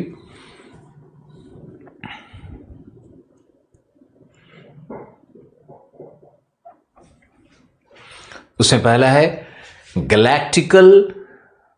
गैलेक्टिकल रिवोल्यूशन थ्योरी।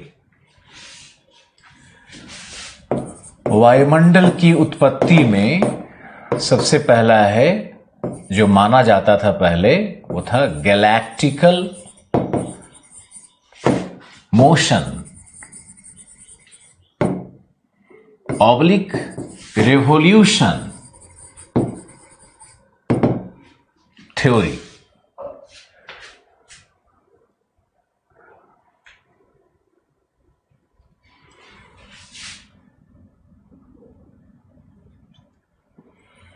हिंदी में आकाश गंगा पता नहीं परिक्रमण। अब ये तो जबरन हिंदी किया जा रहा है मेरे द्वारा, लेकिन आप यूपीएससी में तो या जानने के लिए तो गैलेक्टिकल मोशन या रिवॉल्यूशन को ही याद रखना। आकाश गंगा का में परिक्रमण, सूर्य का परिक्रमण, सो गैलेक्टिकल मोशन कहेंगे। तो लिखो, इसमें लिखो पृथ्वी की उत्पत्ति सूर्य के चारों तरफ निर्मित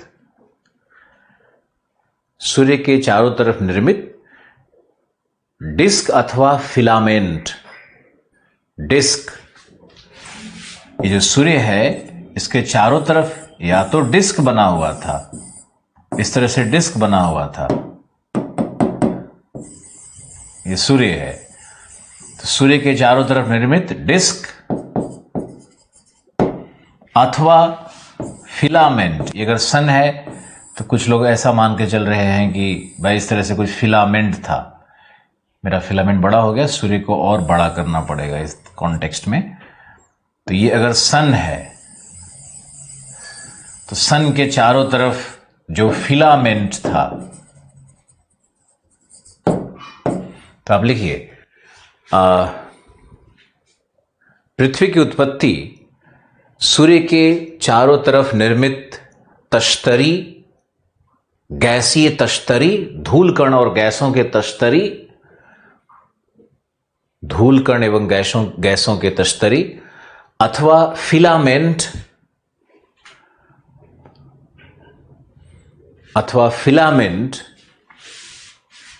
में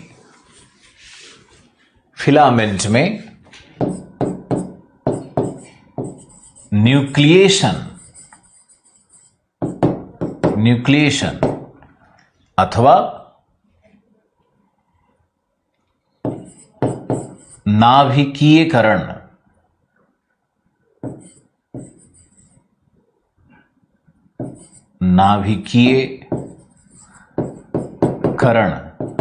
न्यूक्लिएशन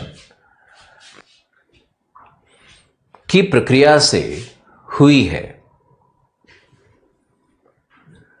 फिलामेंट में या डिस्क में, जैसे मान लो ये डिस्क है तो यहां पे एक नाभिक का जन्म हुआ, एक सेंटर बना, सेंटर में चारों तरफ से गैस और धूल कण का अट्रैक्शन हुआ, तो धीरे धीरे पृथ्वी का साइज यहां बढ़ता चला गया।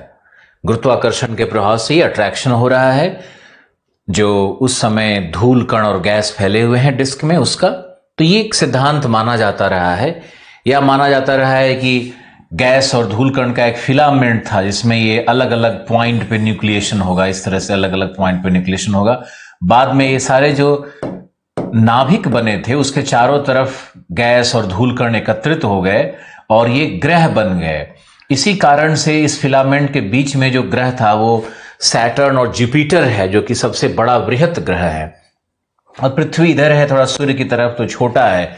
इस तरह से कई सिद्धांत हैं जो आपको पीटी के क्लास में डिटेल से पढ़ाया जाता है ना। लेकिन हम लोग यहाँ इसका प्रयोग करेंगे उत्पत्ति के सिद्धांत में, वायुमंडल की उत्पत्ति में। तो आप लिखो कि सूर्य के चारों तरफ बने फिलामेंट अथवा डिस्क में नाभिकीयकरण के द्वारा गैस एवं धूल कणों का संग्रहण हुआ, जिससे पृथ्वी की उत्पत्ति हुई है, तथा गैसीय एलिमेंट भी प्राप्त हुए। धूलकण तो था ही, लेकिन गैस का एलिमेंट बहुत ज्यादा था, गैसीय एलिमेंट भी प्राप्त हुए।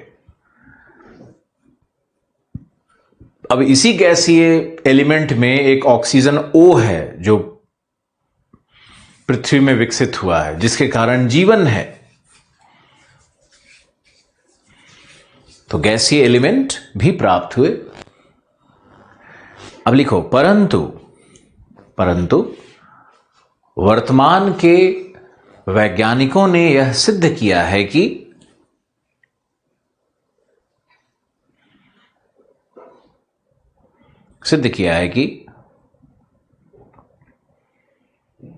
डिस्क के गैस, डिस्क अथवा फिलामेंट के गैस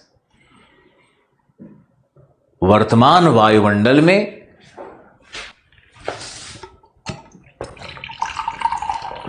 वायुमंडल में सिर्फ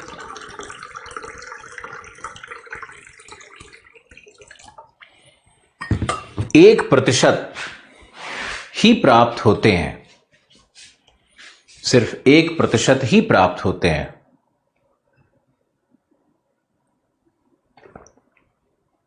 अतः 99% गैस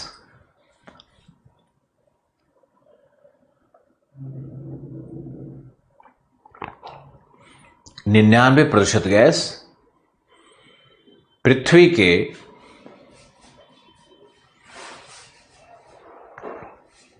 अंतरतम आंतरिक भागों से प्राप्त हुए हैं।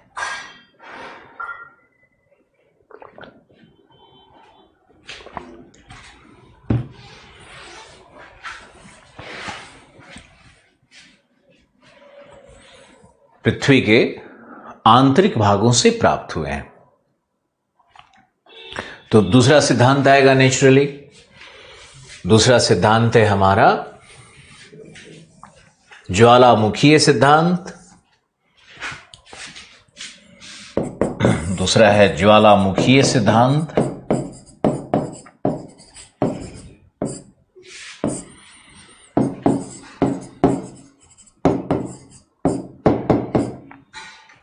ज्वालामुखीय सिद्धांत पे आओ। लिखो, ये बहुत इंटरेस्टिंग है और इसमें आपको हम पहले समझाते हैं। देखिए, मान लो ये पृथ्वी है, तो पृथ्वी अपने प्रारंभिक दशा में आज के 4.5 बिलियन वर्ष पहले, ऐसा करो ना, लिख लो तो और अच्छा रहेगा। लिखो, पृथ्वी की उत्पत्ति 4.5 बिलियन वर्ष पूर्व हुई।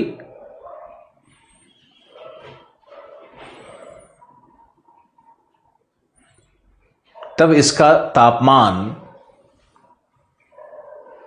तापमान 6000 डिग्री सेंटीग्रेड था।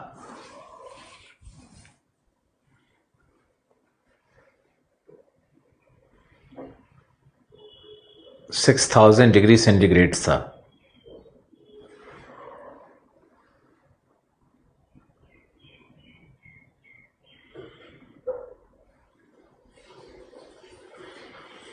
अर्थात पृथ्वी गैसीय दशा में थी,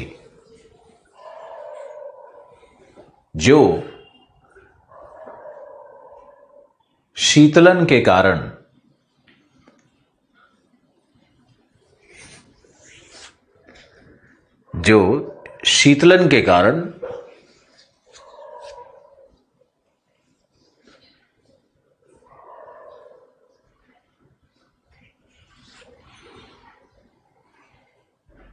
प्लाज्मा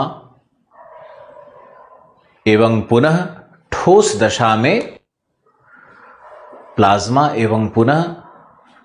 दशा में प्राप्त हुई। तो पृथ्वी में जो स्टेट चेंज है वह है, पहले गैसियस है, फिर ये चेंज होकर के 4.0 में ये हो गई प्लाज्मेटिक या प्लाज्मा स्टेट में आई, और फिर 3.5 बिलियन वर्ष में ये हो गई है सॉलिड। इस सीक्वेंस को याद रखना, 4.5 बिलियन, 4 बिलियन, 3.5 बिलियन लिखो। अर्थात 3.5 बिलियन वर्ष में पृथ्वी के भूपर्पटी का निर्माण हुआ। 3.5 बिलियन वर्ष में पृथ्वी के भूपर्पटी का निर्माण हुआ।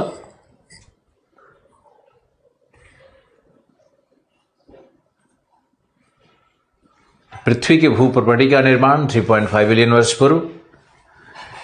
नेक्स्ट लिखना है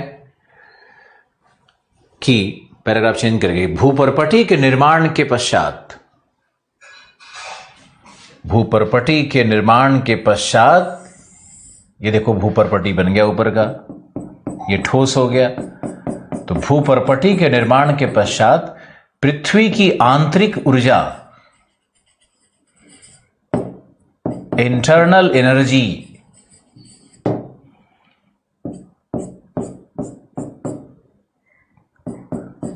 इंटरनल एनर्जी, आंतरिक ऊर्जा वॉज कैप्ड, बंध गई। आंतरिक ऊर्जा के ऊपर में क्या हो गया है, कैप लग गया, भूप्रपटी बन गया। तो आंतरिक ऊर्जा बंध गई, परंतु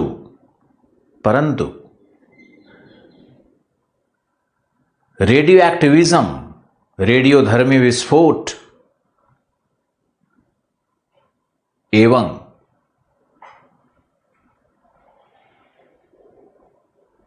इंटरमॉलिक्यूलर एनर्जी, अंतर आणविक ऊर्जा। देखो ये तो बन गई हमारी भूप्रपटी, लेकिन यहां जो कोर था इस भाग में रेडियो एक्टिविज्म चल रहा है और यहां पर निकल रहा है कोर में इंटर मोलिक्यूलर एनर्जी निकल रही है, ये देखो। और ऊपर में भूप्रपटी क्या हो गया है, ठोस हो गया है। तो रेडियो एक्टिविज्म से जो ऊर्जा निकल रही है, मुक्त हो रही है, या इंटरमोलिकुलर एनर्जी का मतलब अंतर आणविक, जैसे फ्यूजन फिजन रिएक्शन, मैंने कई बार बोला है इस पे। फ्यूजन रिएक्शन, सूर्य में कैसे फ्यूजन रिएक्शन हो रहा है, 2 हाइड्रोजन मिलकर के हीलियम बना रहा है, वैसे पृथ्वी के अंदर में भी हल्के पदार्थ, हल्के एलिमेंट्स जुड़ करके और हेवी एलिमेंट्स टूट करके ऊर्जा को मुक्त करते हैं। उसी को हम लोग कहते हैं इंटरमोलिकुलर एनर्जी। तो इंटरमोलिकुलर एनर्जी भी निकल रहा है कोर में, और मेंटल में रेडियो एक्टिविज्म चल रहा है। दोनों प्रक्रियाओं को अच्छे से समझो, मेंटल में और ये है कोर में। तो मेंटल में यानी प्रवर में, या मेंटल कहते हैं उसको, उसमें रेडियो एक्टिविज्म, और कोर में इंटरमोलिकुलर एनर्जी। तो ये एनर्जी को ठोस भूप्रपटी ने क्या कर दिया, कैप कर दिया। यह है तुम्हारी भूप्रपटी, इसने कैप कर दिया। तो अंदर में ऊर्जा की मात्रा जब निकलेगी, ऊपर से बंद कर दोगे तो बैलूनिंग इफेक्ट होगा। तो पृथ्वी में क्या हो रहा है, बैलूनिंग इफेक्ट। बैलून कैसे फूलता है, इसी को हम लोग कहते हैं बैलूनिंग इफेक्ट। तो बैलूनिंग इफेक्ट के कारण पृथ्वी का ये जो भूप्रपटी है उसमें तनाव हो रहा है और चट्टानों में तनाव हो रहा है। तो कई जगह पे पृथ्वी में क्रैक्स विकसित होंगे, दरार उत्पन्न हो जाएंगे, और कहीं कहीं तो विशाल क्रेटर फट जाएगा। यानी जब ये ऊर्जा जब बाहर की तरफ एक्टिव रहेगी, एनर्जी का फ्लो तो होगा ना। एनर्जी का फ्लो कैसे होता है, हाई हीट से लो हीट की ओर, हाई हीट जोन से लो हीट जोन की ओर होगा। तो ये जब ऊर्जा का प्रवाह ऊपर की ओर होने लगेगा तो भूप्रपटी में कहीं कहीं विशाल भूकंप फट गए, तो कहीं ये पूरा ही क्रैक डेवलप हो गया और ये दरार जैसी संरचनाएं बनने लगी, और यहां से भी चारों तरफ लावा बाहर निकलने लगा, यहां से भी बाहर निकलने लगा। ये जो दृश्य है ना, इसको कहते हैं द ग्रेट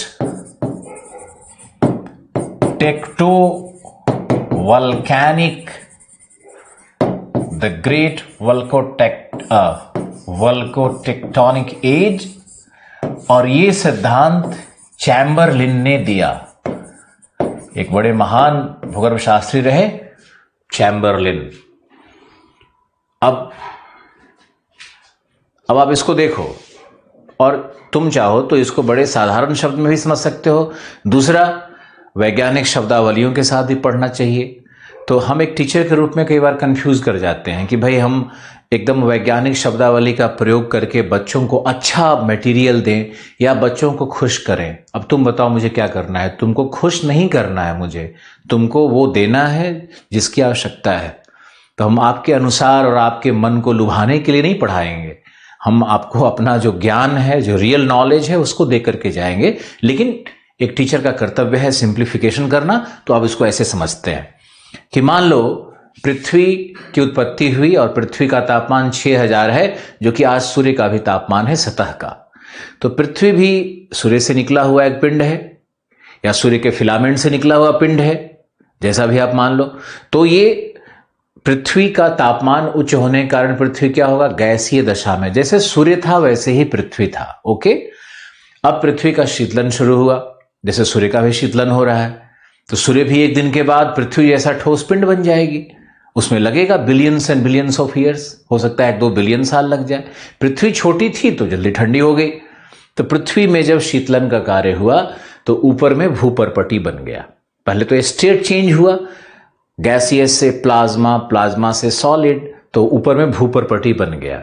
भूपर्पटी, भू पदार्थों की परपटी, पपड़ी, तो ऊपर में पपड़ी बन गया अर्थ पृथ्वी का। अब पृथ्वी के पपड़ी बनने के बाद नीचे जो आंतरिक ऊर्जा थी उसको तो कैप कर लिया, उसको तो ढक लिया, ऊर्जा तो आवरित हो गई। अब अंदर में तो ऊर्जा जो निष्पन्न होने की प्रक्रियाएं हैं वो जारी थी। अब निष्पन्न होने की प्रक्रियाएं क्या थी? रेडियो एक्टिविज्म जो मेंटल में है, और दूसरा कोर में इंटरमोलिकुलर एनर्जी, जो मैंने बताया कि विखंडन और फ्यूजन और फीजन, विखंडन और संलयन की प्रक्रिया से होता है, मैंने इसको बताया आपको।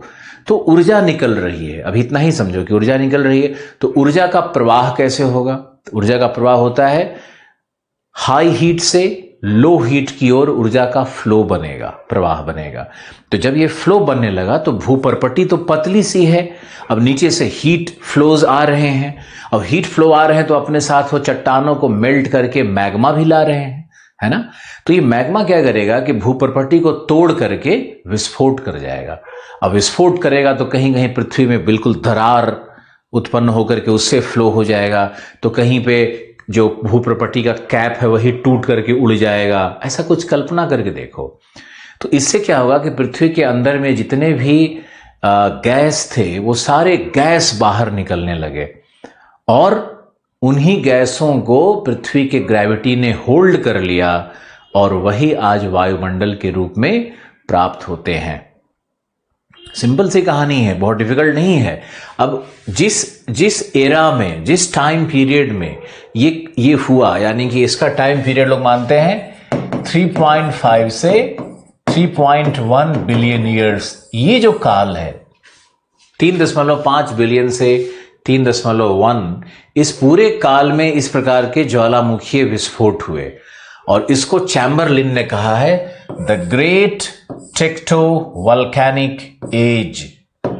ये टाइटल दिया है चैम्बरलिन ने, महान विवर्तनिक ज्वालामुखीय युग, महान विवर्तनिक ज्वालामुखीय काल, जो भी आप कह लो। चैम्बरलिन ने इसी घटना का ये जिक्र किया है। अब देखो यहां पे, ये जो जहां भी इस तरह से ज्वालामुखी का विस्फोट हुआ तो यहां पे क्या बना है? सबसे पहले बना है क्रेटर, बाहर में सारे क्रेटर्स बन गए, है ना। और जो ये मैग्मा का जमाव जहां पर हो गया, ठोस मैग्मा जहां पे जमाव हो गया, यहां पर ये बिल्कुल कठोर लौह अयस्क से युक्त ये बड़े मोटे मोटे चट्टान की यहां संरचना ये सब बन जाएगी ना। इसी को हम लोग कहते हैं शील्ड, यही शील्ड है। तो ये शील्ड सब बना हुआ है यहां पे। आज भी पृथ्वी में इस तरह के शील्ड मिलते हैं, इस तरह से यहां पे शील्ड मिलेगा तुमको पृथ्वी में। बहुत सारा शील्ड है, जैसे ब्राजील का शील्ड, छोटानागपुर का shield, Siberian shield, Canadian shield, Scandinavian shield, बहुत सारा शील्ड मिलता है। अफ्रीकन शील्ड, गिनी का शील्ड, बहुत शील्ड है। तो ऐसा शील्ड बहुत मिलता है। तो हम लोगों के पास ये प्रॉपर एक प्रमाण भी है कि पृथ्वी के वायुमंडल की जो उत्पत्ति हुई है पृथ्वी में, वो शील्ड के फॉर्मेशन से संबंधित है। तो देखो कितना ये भूगर्भ शास्त्र और जलवायु विज्ञान दोनों का संगम कैसे हो रहा है, और एक ही भूगर्भ शास्त्र के कॉन्सेप्ट से कैसे निकल रहा है ये जलवायु विज्ञान का जो प्रवाह है वो कैसे निकल रहा है। आप देखो इसको। अब इससे जो गैस बाहर निकले, ये सारे गैस यहां पर इस तरह से इंट्रैप हो गए। अब देखो एक बहुत इंपॉर्टेंट चीज है कि पृथ्वी की गुरुत्वाकर्षण, gravitational field of the earth, ये कहां तक कार्य कर रही है, तो उसकी ऊंचाई है 3200 किलोमीटर। पृथ्वी के जो ग्रेविटी का प्रभाव है ना, वो ग्रेविटेशनल फील्ड जो उसको कहते हैं, वो ग्रेविटेशनल फील्ड पृथ्वी का 3200 किलोमीटर की ऊंचाई तक है। इसीलिए गैस वहीं तक प्राप्त होते हैं, और उससे बाहर जो गैस निकल गए वो तो गैस भाग गए, उससे बाहर जो भी गैस निकले वो निकल गए, वो फिर वहां प्राप्त नहीं होंगे। तो ग्रेविटी फील्ड के अंदर में, यानी वायुमंडल की ऊंचाई क्या होगी, जितनी ऊंचाई पृथ्वी के ग्रेविटेशनल फील्ड की होगी, गुरुत्वीय क्षेत्र की होगी। गुरुत्वीय क्षेत्र की ऊंचाई 3200 है, तो वायुमंडल की ऊंचाई भी 3200 किलोमीटर ही है। ये बहुत इंपॉर्टेंट है। फिर ग्रेट टेक्टोवोल्केनिक एज में आप लिखो, इस नोट्स को हम पूरा कर लेते हैं। तो लिखो कि लगभग 3.1 बिलियन से 3.5 बिलियन वर्ष के मध्य,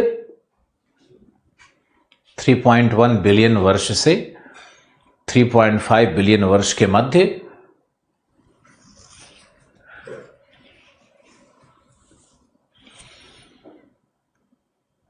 ज्वालामुखीय विवर्तनिक काल है, जिसमें ज्वालामुखीय विवर्तनिक काल है, जिसमें मिलियंस ऑफ वल्केनोज, जिसमें लाखों ज्वालामुखीय विस्फोट हुए। आज यहां बुम हुआ तो कल वहां बुम हो रहा है, इस तरह से पूरा ये विस्फोट हुए, जिसके कारण पृथ्वी के आंतरिक गैस मुक्त हुए। पृथ्वी के आंतरिक गैस मुक्त हुए।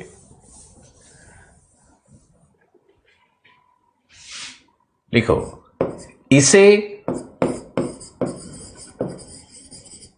प्रोसेस ऑफ डीगैसिंग कहा गया है। आपको ये शब्द डीएस लाल में मिलेगा, लेकिन डीएस लाल इतनी व्याख्या नहीं करते। लिखो, इसे प्रोसेस ऑफ डीगैसिंग कहा गया है। ये प्रोसेस ऑफ डीगैसिंग है।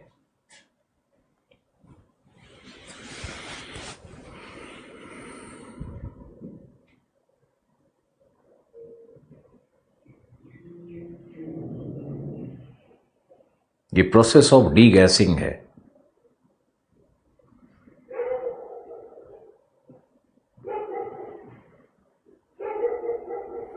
ओके, याद रखना ये शब्द प्रोसेस ऑफ डीगैसिंग बहुत इंपॉर्टेंट है, आप याद रखना। और डीगैसिंग का मतलब है ज्वालामुखी विस्फोट से पृथ्वी के आंतरिक गैसों का बाहर निकलना या उत्सर्जन। फिर लिखो पृथ्वी के कुछ तत्व जैसे हाइड्रोजन, मान लो हम दो एलिमेंट लेते हैं, एक हाइड्रोजन लेते हैं, एक निकेल लेते हैं, और दोनों का तापमान 600 डिग्री सेंटीग्रेड करते हैं, तो निकेल क्या रहेगा, निकेल ठोस रह जाएगा। पृथ्वी की आंतरिक दशा की बात कर रहे हैं, पृथ्वी निकेल ठोस रह जाएगा। और इसमें अगर मान लेते हैं सिलिका है, तो सिलिका पिघल जाएगा, ये मोल्टेन हो जाएगा। और अगर हाइड्रोजन को हम लेंगे तो हाइड्रोजन क्या बन जाएगा, गैस बन जाएगा। यानी एक ही तापमान पर पृथ्वी के अलग अलग एलिमेंट्स अलग अलग स्टेट को, फिजिकल स्टेट को, भौतिक दशा को प्राप्त करते हैं। तो हाइड्रोजन क्या बन जाएगा, लाइटेस्ट एलिमेंट है, सबसे हल्का है, तो हाइड्रोजन क्या बन जाएगा, गैसीय दशा को प्राप्त कर लेगा। तो आप लिखिए इसको भी लिखिए। लिखो कि पृथ्वी के एलिमेंट्स, पृथ्वी के जो कॉन्स्टिट्यूएंट एलिमेंट्स थे, जो पृथ्वी के बनाने वाले एलिमेंट्स थे, तत्व थे, उनमें हाइड्रोजन लाइटेस्ट एलिमेंट है, द्रव्यमान भार उसका सबसे कम है, सबसे हल्का तत्व है। अतः प्रथम वायुमंडल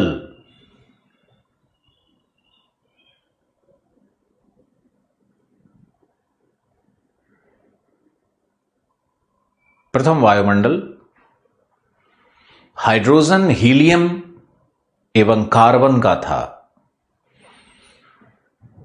हाइड्रोजन,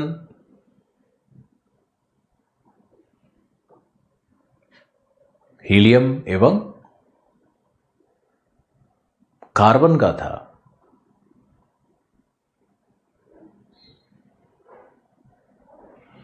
लिखो, नाइट्रोजन एक फिलर गैस है। नाइट्रोजन एक फिलर गैस है, FILLER, फिलर। नाइट्रोजन एक फिलर गैस है।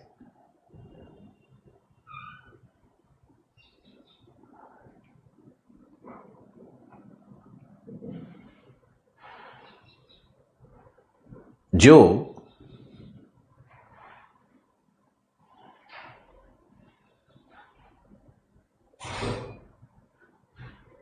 द्वितीय वायुमंडल का निर्माण करता है,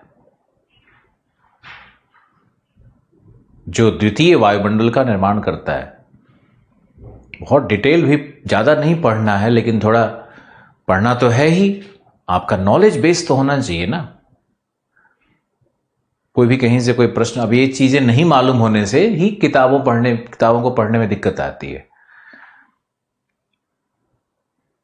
तो नाइट्रोजन एक फिलर गैस है जिससे दूसरा वायुमंडल का निर्माण हुआ। लिखो, क्योंकि ज्वालामुखीय विस्फोट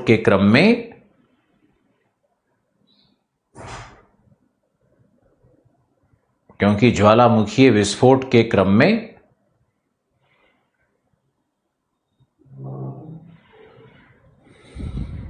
विशाल मात्रा में वाटर वेपर, जलवाष्प भी मुक्त हुए थे। विशाल मात्रा में जलवाष्प भी मुक्त हुए थे। अब यहां से जो विस्फोट हो रहा है, तो इससे जो गैस निकला है उसमें वाटर वेपर होगा। आपको पता है ना कि ज्वालामुखी विस्फोट में 60 से 65% क्या होता है? जलवाष्प होता है। तो जलवाष्प भी मुक्त हुए थे। अब जलवाष्प ऊपर की ओर जाएगा तो क्या होगा? उसका शीतलन, संघनन और बादलों का निर्माण। और बादल क्या करेंगे? वर्षण, है ना। अब जब वर्षा होगी तो वर्षण से पूरा का पूरा जो कार्बन था वायुमंडल का, वो घुल करके नीचे डिपॉजिट हो जाएगा धरातल पर, समुद्र के सतह पर, क्रेटर के अंदर। और कार्बन से ऐसा लोग लिखते हैं कि and the sky was rendered clear, कि वायुमंडल से जब कार्बन निकल गया तो वायुमंडल में जो अब गैस शेष रह गया वो ज्यादातर फिलर गैस था। वाटर वेपर सब बरस गया नीचे। तो अब जो गैस वायुमंडल में आया है वो कौन है? नाइट्रोजन है। तो दूसरा एटमॉस्फेयर नाइट्रोजन का होगा। अभी ऑक्सीजन नहीं आया है बहुत बड़ी मात्रा में, बहुत ही आंशिक है, 1% भी नहीं ऑक्सीजन। तो आप लिखो कि जलवाष्प का संघनन, जलवाष्प का शीतलन, संघनन, बादल निर्माण एवं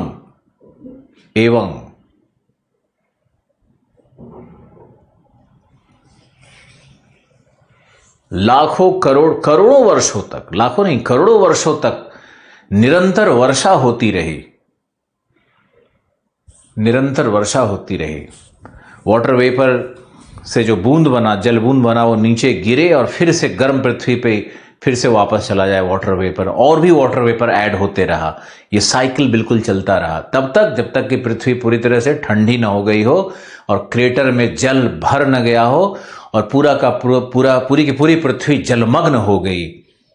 इसके बाद ही तो फिर वो वराह आएंगे विष्णु भगवान और उठाएंगे जल से ऊपर। ये जो कल्पना की गई है, ये कल्पना भी कहीं न कहीं हमारे जो क्या है संस्कृति साहित्य में कल्पना की गई है। क्रिश्चियंस लोग भी ऐसा मानते हैं कि पृथ्वी जलमग्न थी, लेकिन क्रिश्चियंस लोग मानते हैं कि ये जलमग्न था 5000 साल पहले।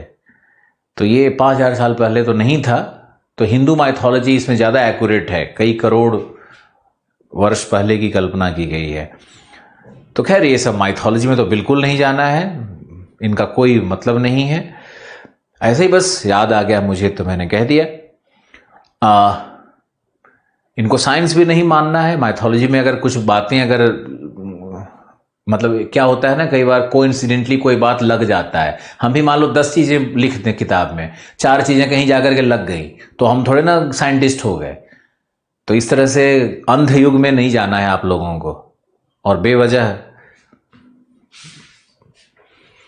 असत्य को सत्य नहीं मान लेना है। ओके, तो मैंने क्या लिखवाया कि वर्षा हुई और करोड़ों वर्षों की वर्षा हुई, उसको कहते हैं द ग्रेट डिल्यूज। उस काल को लोगों ने कहा है, कई शब्दावली आज सिखा दिया मैंने आप लोगों को, the great deluge, the great deluge कहते हैं, DLUG कहते हैं। ये भी चैम्बरलिन का ही शब्द है। द ग्रेट डिल्यूज का एक पीरियड आएगा और पृथ्वी पूरी तरह जलमग्न हो जाएगी और वायुमंडल शांत हो गया, और वायुमंडल में नाइट्रोजन का दूसरा जो वायुमंडल बना है, वो पहला क्या है, कार्बन और हाइड्रोजन हीलियम का एटमॉस्फेयर है, दूसरा है उसमें नाइट्रोजन और कुछ ऑक्सीजन और हाइड्रोजन और और कुछ मात्रा में कार्बन, पूरी तरह से तो नहीं हटेगा, कुछ मात्रा में CO2 CO गैस भी प्राप्त हो रहे हैं। ये हमारा सेकेंड एटमॉस्फेयर है। ओके, अब लिखो इसमें आज का अंतिम लाइन लिखो कि वायुमंडल में ऑक्सीजन की मात्रा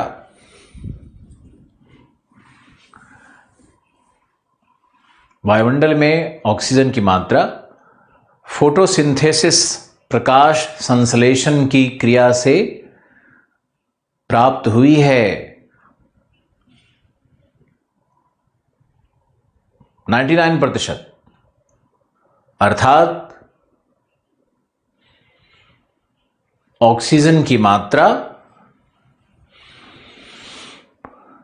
काल क्रम में बढ़ी है। जैसे जैसे वनस्पति का विकास होते चला गया, ऑक्सीजन की मात्रा बढ़ती चली गई, काल क्रम में बढ़ी है। ऑक्सीजन एक जीवनदायिनी गैस है, लाइफ सस्टेनिंग गैस है, जीवनदायिनी गैस है।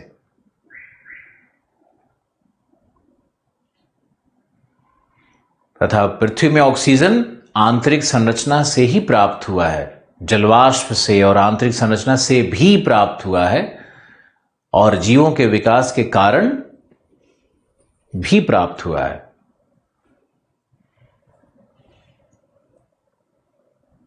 यानी जो वायुमंडल नंबर 3 जो आज हम लोग प्राप्त करते हैं, जिसमें हम लोग जीवित हैं, इसमें ऑक्सीजन की मात्रा 21% है।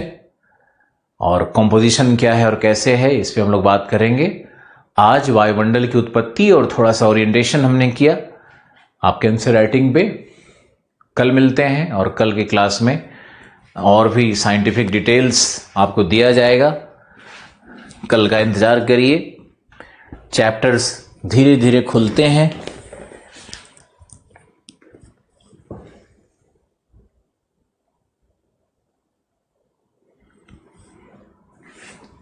NCERT में 1600 किलोमीटर दिया है।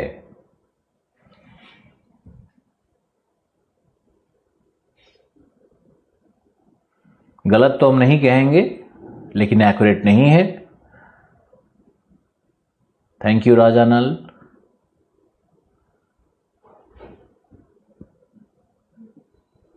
फाउंडेशन बैच 1 को बिल्कुल नहीं भूले।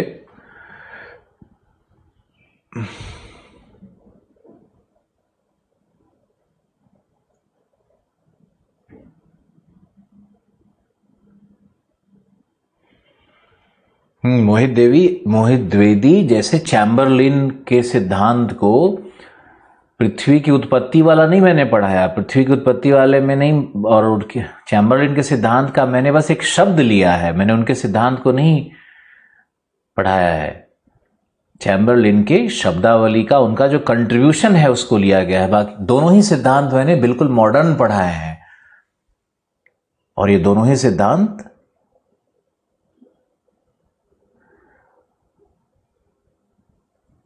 Rajiv Kumar Saturday Sunday,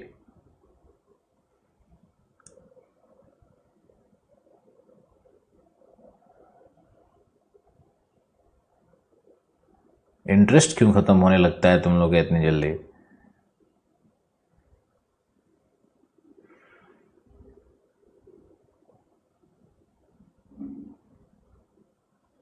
class 9 बजे से होगा बिल्कुल।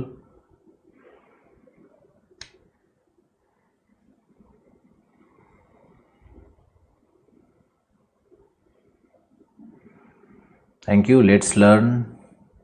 Thank you for the kind words.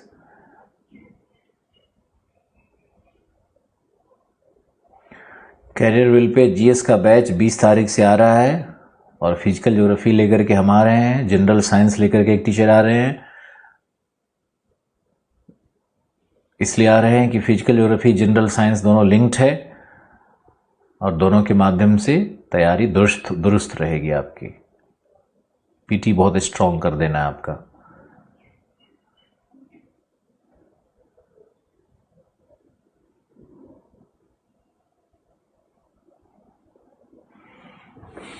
चलो bye bye, take care, thank you.